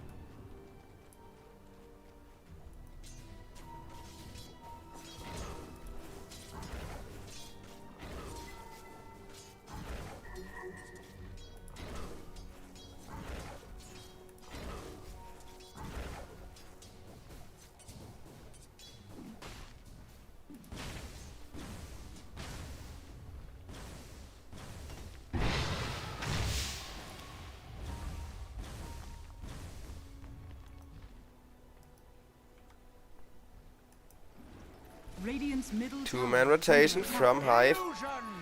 They know what happened last game, so this game around they have to up the aggression, especially if you can prevent Lion from getting that finger for a little while longer.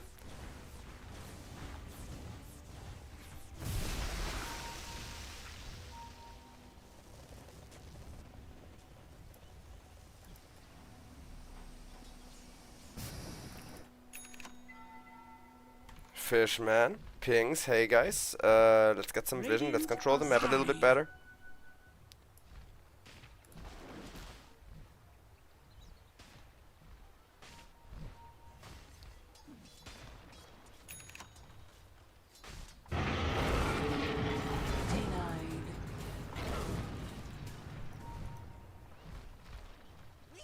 Denied.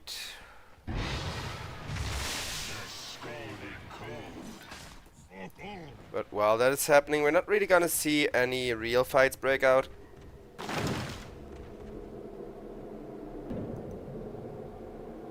Dire are scanning.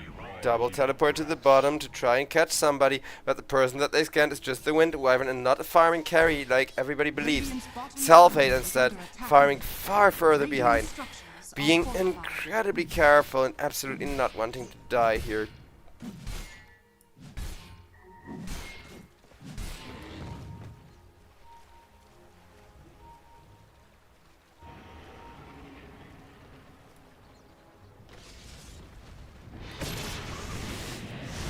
And we are going to see an initiation as Largo stepped forward, has Jakiro to protect him with the Ice Path, but Jakiro, for that Ice Path, is going to get Wind Wyvern ulted and punched down by his own Night Stalker, Nemiga. They start the fight off by taking out the carry, and if your carry dies at the start of a team fight, then it's not a team fight at all. You gotta leave, you gotta run, and that's exactly what they're going to be doing. Dire's top tower is under attack.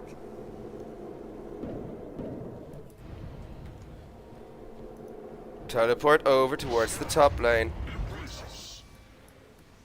Dire are scanning.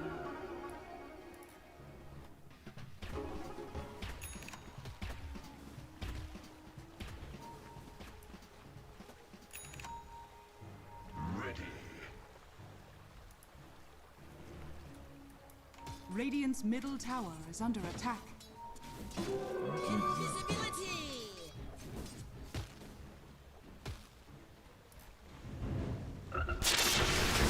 And that's gotta be it at Jakiro. Techies comes in trying to get revenge at least. Will explode the lion. So a support for support trade. Rare Gods makes sure to secure his runes, will not let those fall in Nemiga's hands. And Nemiga, well, they're doing well throughout this early game. Sven is not. Sven is the one person that I'm actually kind of worried about here.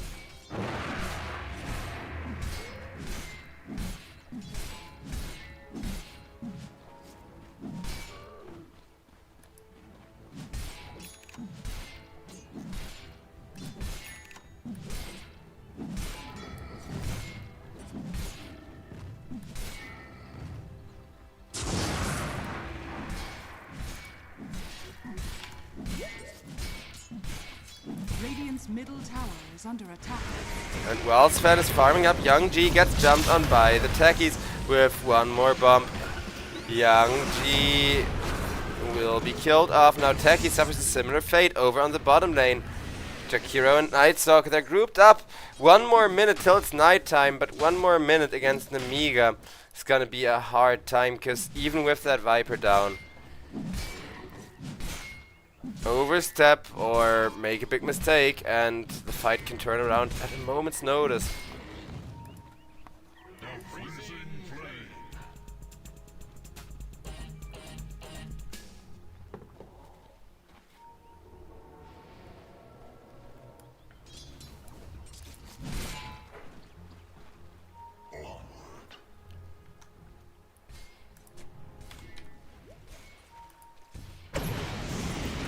And with the Nightstalker ultimate, there's the attempt made for Sven. They could not wait that minute. 20 seconds before nighttime, Nightstalker will press that ultimate. Sven, though, lures him into a corner, blocks him in, and presses God's Strength. Yes, a self-hate. As he's gonna hit some creeps to heal up again. And Tiny.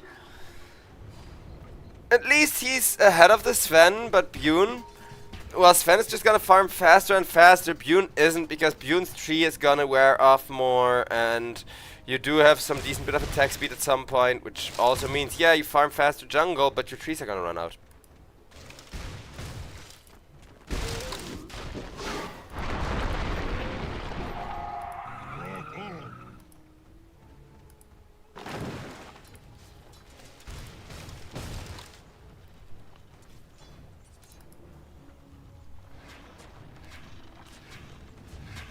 Viper following the typical Mage Slayer build, while Nightstalker really wants the BKB going. Radiant's top tower is under attack.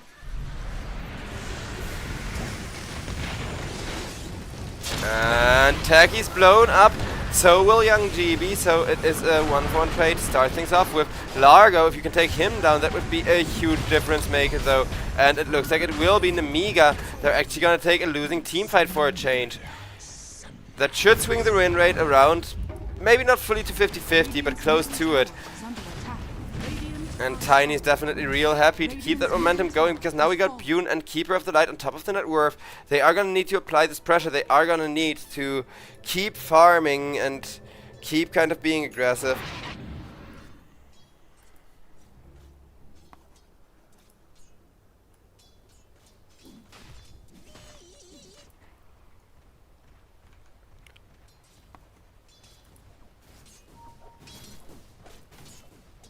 Dire are scanning.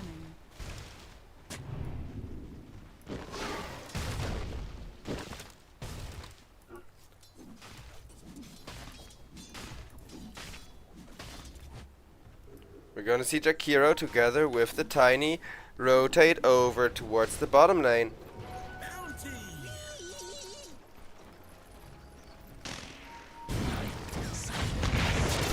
And Winter Wyvern absolutely gets blown up. As there is gonna be the initiation onto Largo. Largo also about to be destroyed. And Nemiga, their problem is Kovis9 is just not able to get enough heals, not able to get enough damage in. And Winter Wyvern, half the time when she has ultimate, she dies without using it as well. Dire structures. They need to go as a team. This is the situation where if this was my pups, I would kind of scream at everybody to group up as 5 and smoke. But I do think Sven is at least happy about the farm. Tiny though, he knows just how early they have to end this game, so guess what they're gonna get up to on bottom lane, attempting just that. Under attack. Bune grabs the tree, slams the bottom tier 2 away like it's absolutely nothing. Radiant's bottom tower is under attack. Radiant's bottom tower has fallen. Gold remains.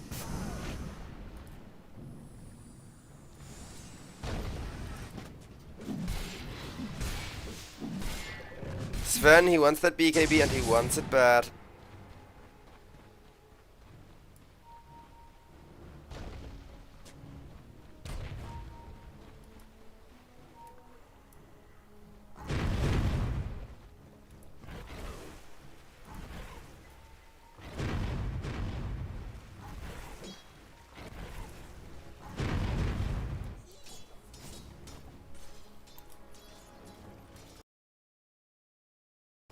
Radiant are scanning.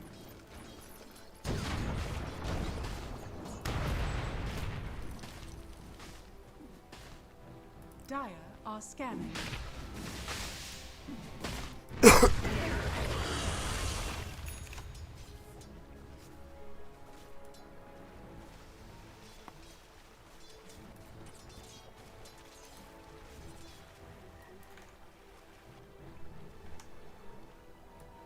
Double trouble.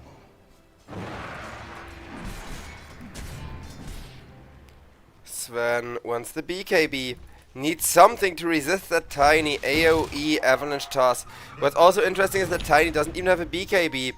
Is kind of avoiding going for that for the time being.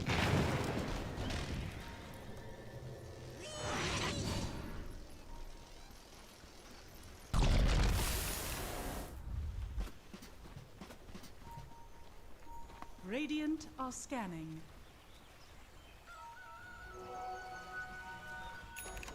Illusion!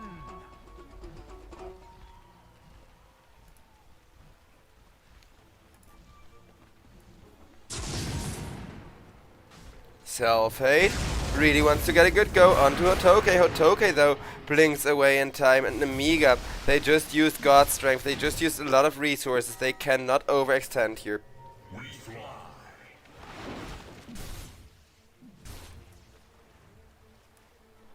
The skies are ours.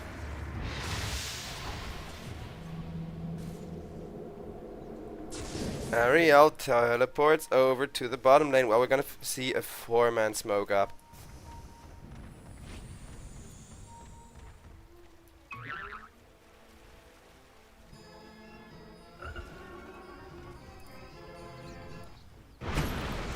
As there's the initiation on the Winter Wyvern. Winter Wyvern gets obliterated. Radiant's top tower is under attack. Radiant's top tower has fallen. And while Tiny makes sure to get more building damage, I'm actually starting to become a Game 3 believer slowly but surely. And so is the Gaben graph, but do keep in mind that the fight in which Sven reveals his BKB is the one that I would wait for before anyone should place any kind of bets. Right now, YOLOing it up could become really expensive, let's just say.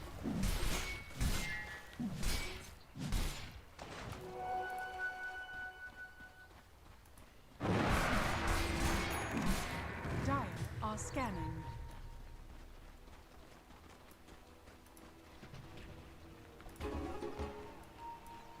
Radiant's middle tower is under attack. Tormentor will be opened up on the Tormentor. It is dying at an insane rate. Hit, hit, hit, and it's almost gone already. Fired up, says the Jakiro.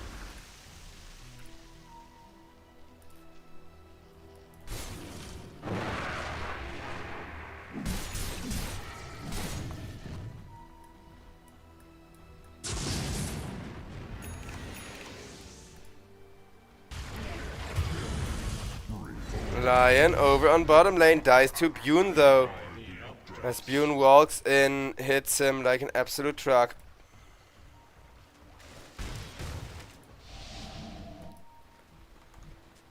$6K gold lead over on the top lane.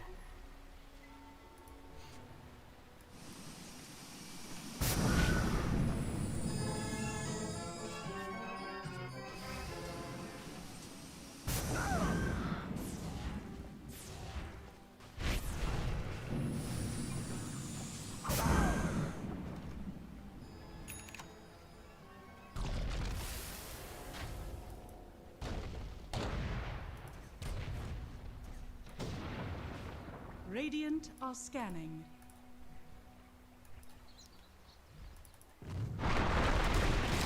The 5K gold lead will continue until morale improves. But it's just a 5K gold lead, so as long as Sven farms, we're gonna see this trend, right? We see this a lot, where the win rate, if certain heroes go farming like Sven, that are just very hard to outfarm, even if you have a Tiny that has been making more kills, that has been having a better laning stage. The win rate is automatically gonna stabilize the moment that Sven actually starts hitting those creeps.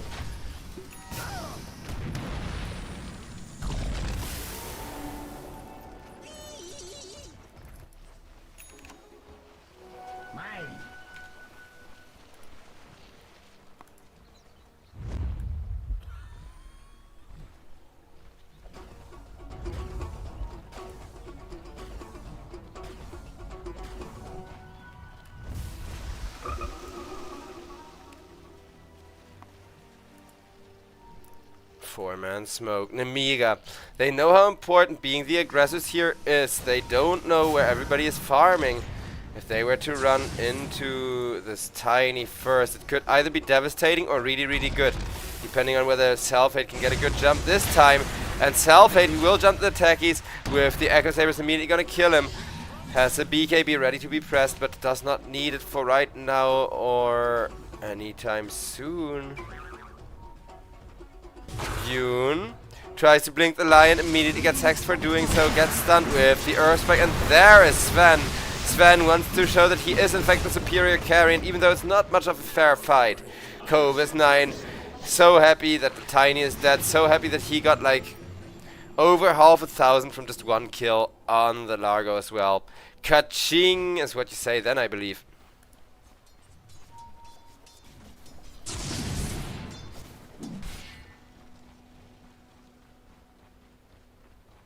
Dire are scanning.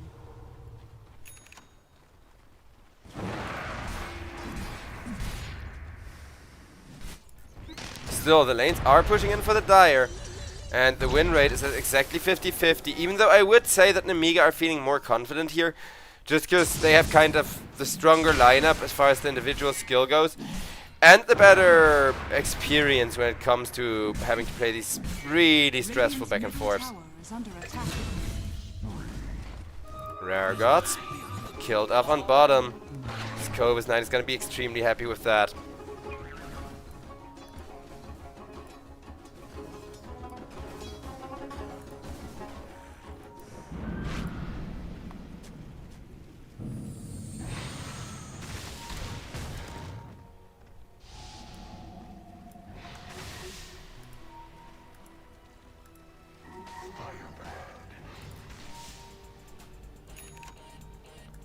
Night Stalker does a little dance.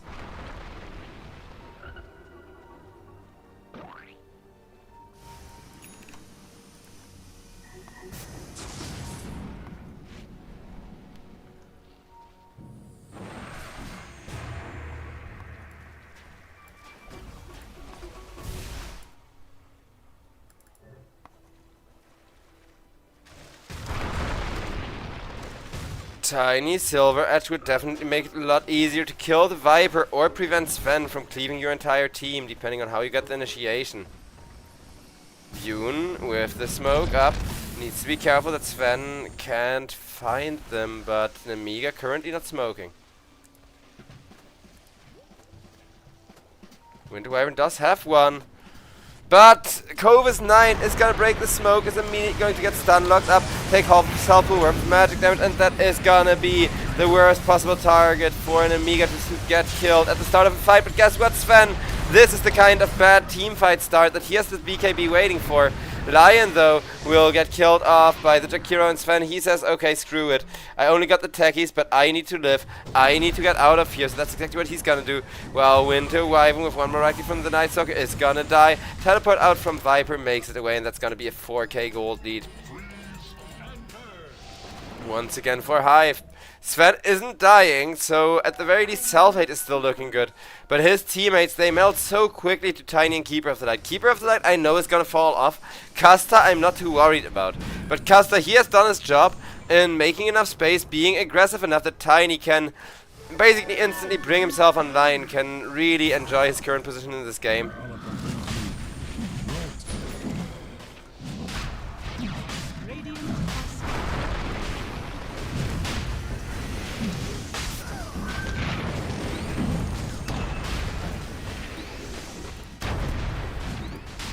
Roshan will get destroyed.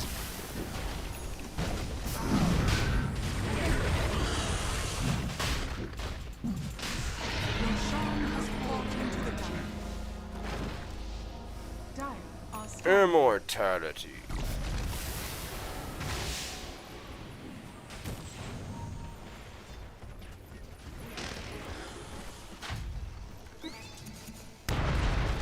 Once more, they don't quite find the initiation that they're looking for, however.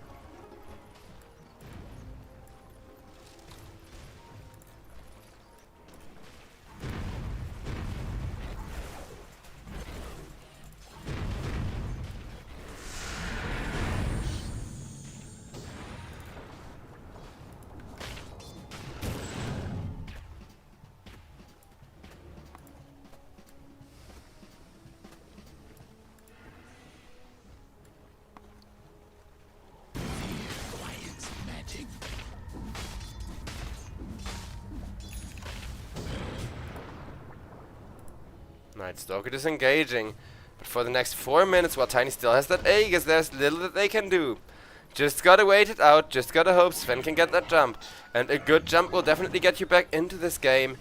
How easy or not it will be to pull off that good jump, I do not know.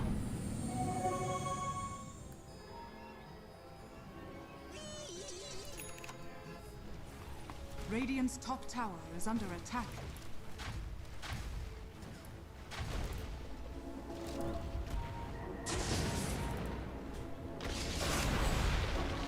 Nemiga enjoy their 5-man smoke, will try to initiate on the Techie. Techie saves himself with the Euls, gets swiped down by the Sven, but Sven immediately gets avalanched for that cold embrace to save him from all the tiny right-click damage Self-Hate. That was his BKB mostly used up, but he did survive that vicious initiation and has half of an ultimate left to try and find something with. The thing is, I know they could have killed Bune there, but chat, you cannot take the Aegis from Tiny if it costs you all of your resources, because Nightstalk is immediately gonna jump in, do that devastating AoE silence that I had pointed out earlier once more. Radiant's top tower is And under from there, attack. just absolutely snowball the game out of control.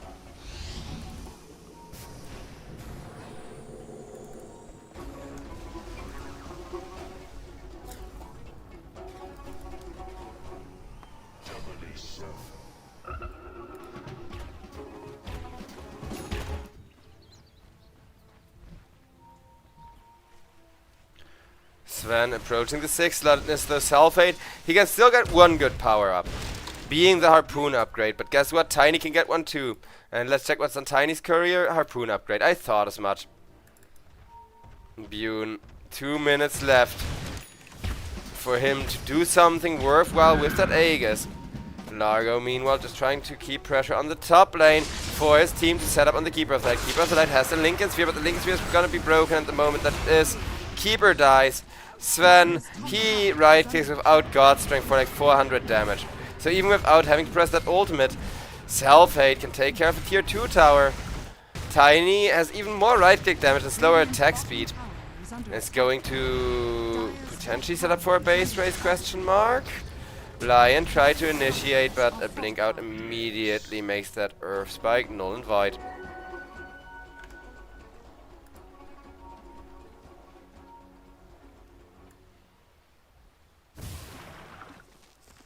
Dire are scanning.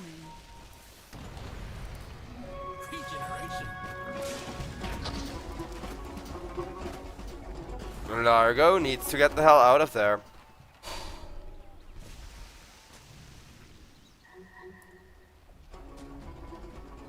I'll take that.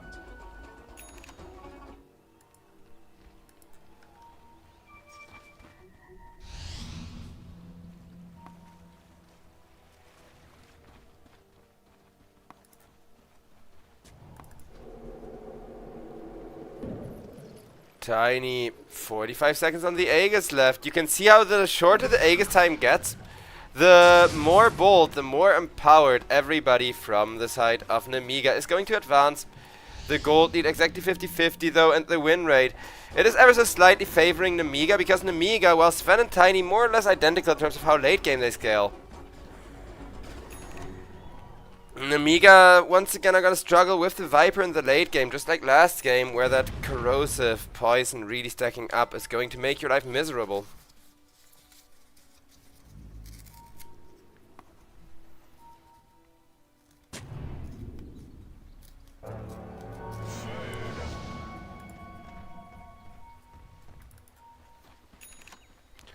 Radiant's Sven bottom tower will is get under himself the attack. Reaver. It's gonna be 1,200 away from the full-blown Satanic. Satanic would definitely make Self-Hate's life a lot easier here.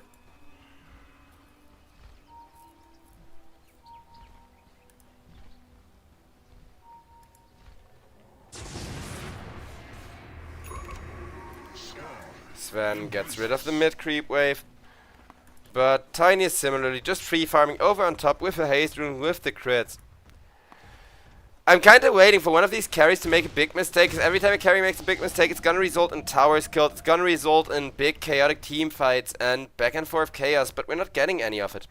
Because both teams are completely grouped around their carry, always make sure to protect those two big guys.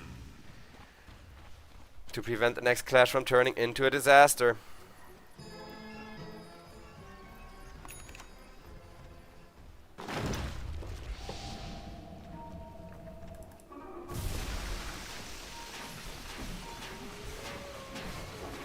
Dire's middle tower is under attack. Genius, mate.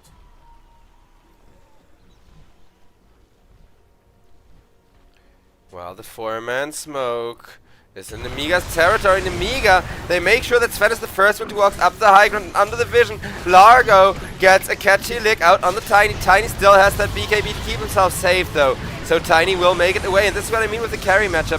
Whoever jumps first has an advantage, but neither of the two is gonna kill each other that easily. Cobus9 still chasing after Tekis, but Tekis has so many debuffs that he cannot keep up, and that is all that you need to do in this game, just for one singular support kill.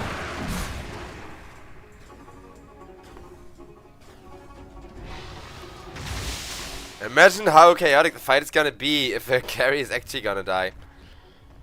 Bune, very happy that he can walk back to the base alive and in one piece. Lion stuns up Nightstalker. Nightstalker gets stunned, presses the BKB, walks on out of there.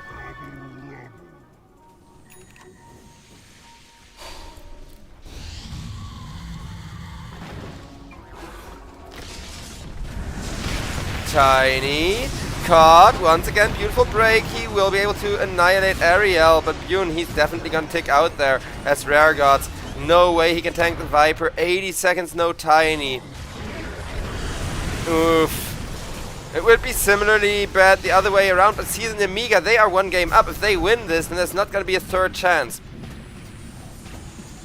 If Tiny were the one to get this initiation that Sven keeps getting just once, then things would look a lot differently, but vision-wise, the vision has definitely favored Nemiga all game. There's a few defensive words from the Dire, but they don't really want to smoke, they don't really want to go out.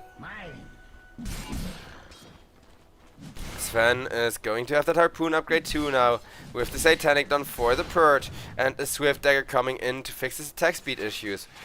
Though everybody is farming, nobody from Nemiga is pushing. They just slowly want to whittle this game in their favor, because they know Tiny and Sven both don't have late game, both are going to fall off, and then it's just going to be two carries that kill each other in like 3 hits, seeing who can jump first.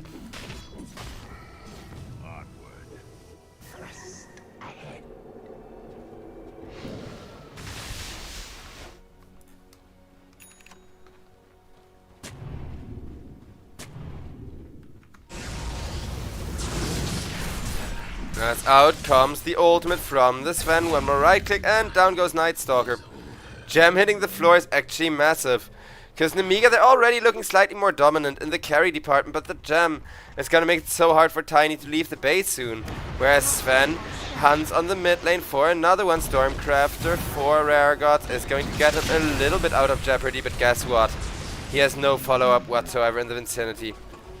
At least, and this is some good news, Roshan, the RNGesus, is actually going to like HIVE a little bit. Because HIVE, again, they've looked strong, but they've looked really inconsistent. It seems like this is not their patch. They don't really know what they want to play, those late game Drow strats, those early game Tiny strats. They do prefer Tiny to Sven, so I guess in that sense at least they did get what they wanted out of this draft. Dire's bottom tower is under attack.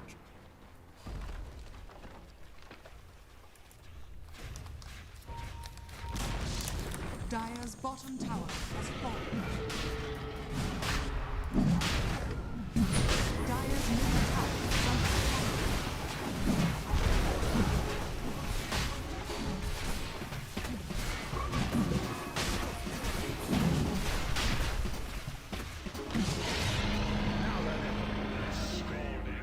Radiant's top tower is under attack.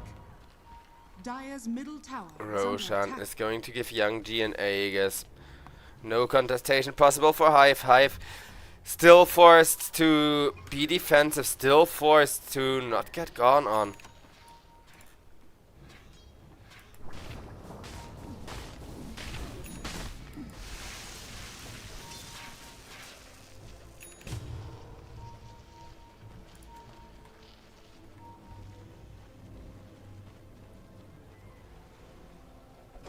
Viper Croak of Genius, by the way, is also pretty powerful with the Viper Strike. They're trying to set him up both a great ultimate and some good tower damage. The tower damage is definitely gonna come through. Mischance be damned.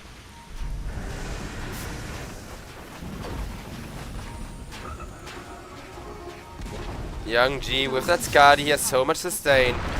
That Tiny is the only one he's got to fear, but Tiny will get right on top of him. Tiny, however, presses the BKB and Largo reveals that he has one too, while Sven runs right in. Still, good defensive plays from the side of HIVE. I actually like what they're doing here, because guess what? They're gonna get the Nightstalker right on top of the Largo, make sure that annoying-ass Frog Bard cannot play. And now it is gonna be all up to the Self-Hate hard carry, who does a little bit of time on the ultimate as well as the Satanic to turn the fight around. That's exactly what he's gonna be doing by killing off Casta, by killing off Techies. It was a little late, so Fishman did perish beforehand, but Self-Hate, I think he's still happy with the way that fight went, because it is technically well, a minor victory for Nemiga, I'd say. Keeper of the Light mid, insanely long respawn time is the main reason for that. But also, Selfhate didn't die. Selfhate is 40 seconds on the ultimate. And he only lost a little bit of mana to take that fight head on.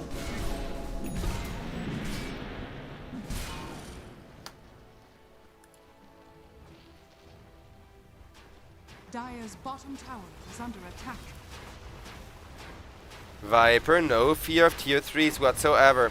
On the contrary, with catapults getting the tower's armor to minus freaking 8, it is the tower that needs to fear for its life, as the ranged Rex are gonna suffer a similar fate. They're dead already, no use defending if Viper isn't gonna go for the Medirex, but he knows that, so Young G just says, come on guys, you have Medirex to defend, puts on some stacking poison. Dire's bottom barracks are under attack. Uh-oh, Tiny will defend, backdoor protection is there, just briefly, but Young G, he is gonna have to make his mana pool do all the work for him there. Still, they got the Rex, they got the tier 3, good use of the Aegis, excellent use of the Aegis I'd say, because they have 2 minutes. So they can teleport Viper into the base, run out of the base hyper aggressively one final time, and hope that that is going to let them take over this game, hope that that is going to get them back in control. I'll take that.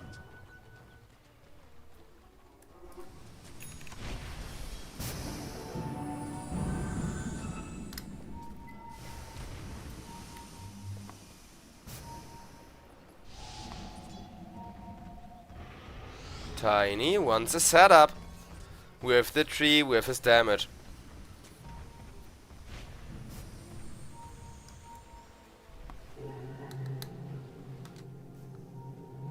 By thrust of wing. Dire's middle tower is under attack. Sven kills off the techies. Dire's middle tower has fallen.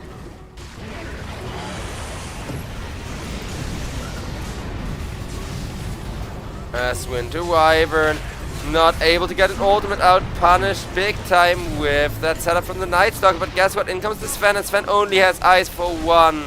Bune, his beloved Tiny, that he has been out carrying so hard, will be killed off and out carried once more. Sven has a Satanic. If he can get the Blink Dagger off, somebody's immediately gonna melt and he's gonna be full health. We'll press the Satanic for the Dispel to get the Blink Dagger off. That's one way to kill Jakiro.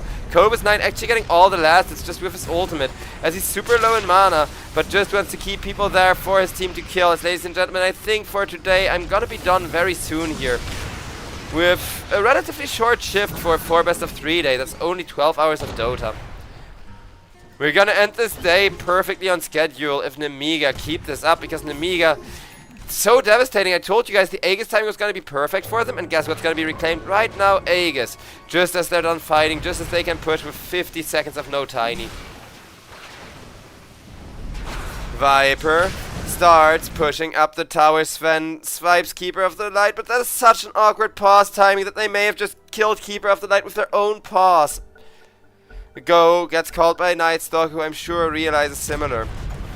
Just how bad this pause is looking, but Keeper of the Light, he will get the lift. They think it's a trap. Nemiga will not be going. They think Techies is gonna jump, Night Stalker is gonna jump, and somebody's gonna die.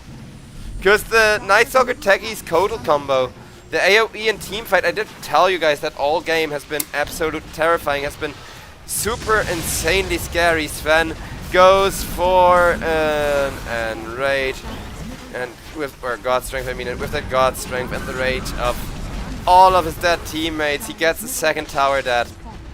There's still a tier 2 on top, though top is slowly pushing pretty far in by the creep wave. That's finally finding its equilibrium in favor of the Dire again.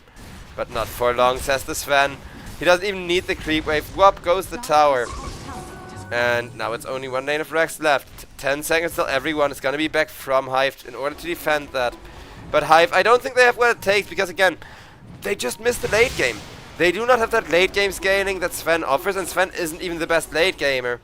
But Sven kills people so fast that if they do not press the right buttons, he wins before falling off a lot, right? Like, yeah, there is a couple of heroes like Terrorblade, like Slark, that are completely gonna be fighting against Sven. Sven is never gonna win late game against the Slark, against the true late gamers of Dota, if you know what I mean.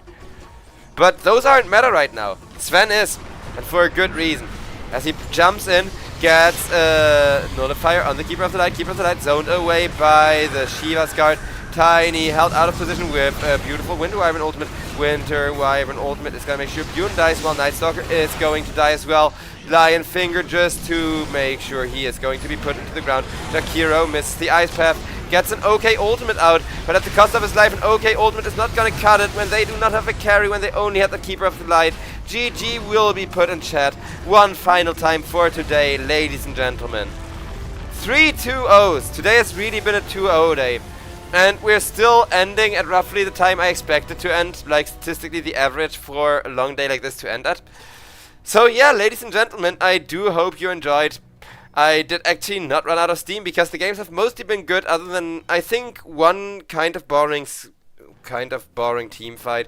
Also, my cat just yelled at me really loudly. I think my mic may have picked that up. That's what I'm going through all day. If I cast Dota, my cat just pops up from behind, yells at me, screams meow, and runs again. One day we're gonna have production again and we can have a kitty cam every time I put her into air jail. For now though, chat, thank you so much for watching. Tomorrow we're gonna have, I think, 3 or maybe 4 best of 3s as well. And they will be brought to you by the one, the only, the amazing base defender. So I'm sure you're gonna be left in the best of hands. Well, I'll take over on Wednesday. See you all then. And thank you all so much for watching the European Pro League season number 36. 39, I mean. I'll go and rest up, get myself some food. It has been a long day, but it has been a fun game. So yeah, totally worth it. I hope you guys feel the same way. My condolences to all the salty batters out there. Have a great one and peace.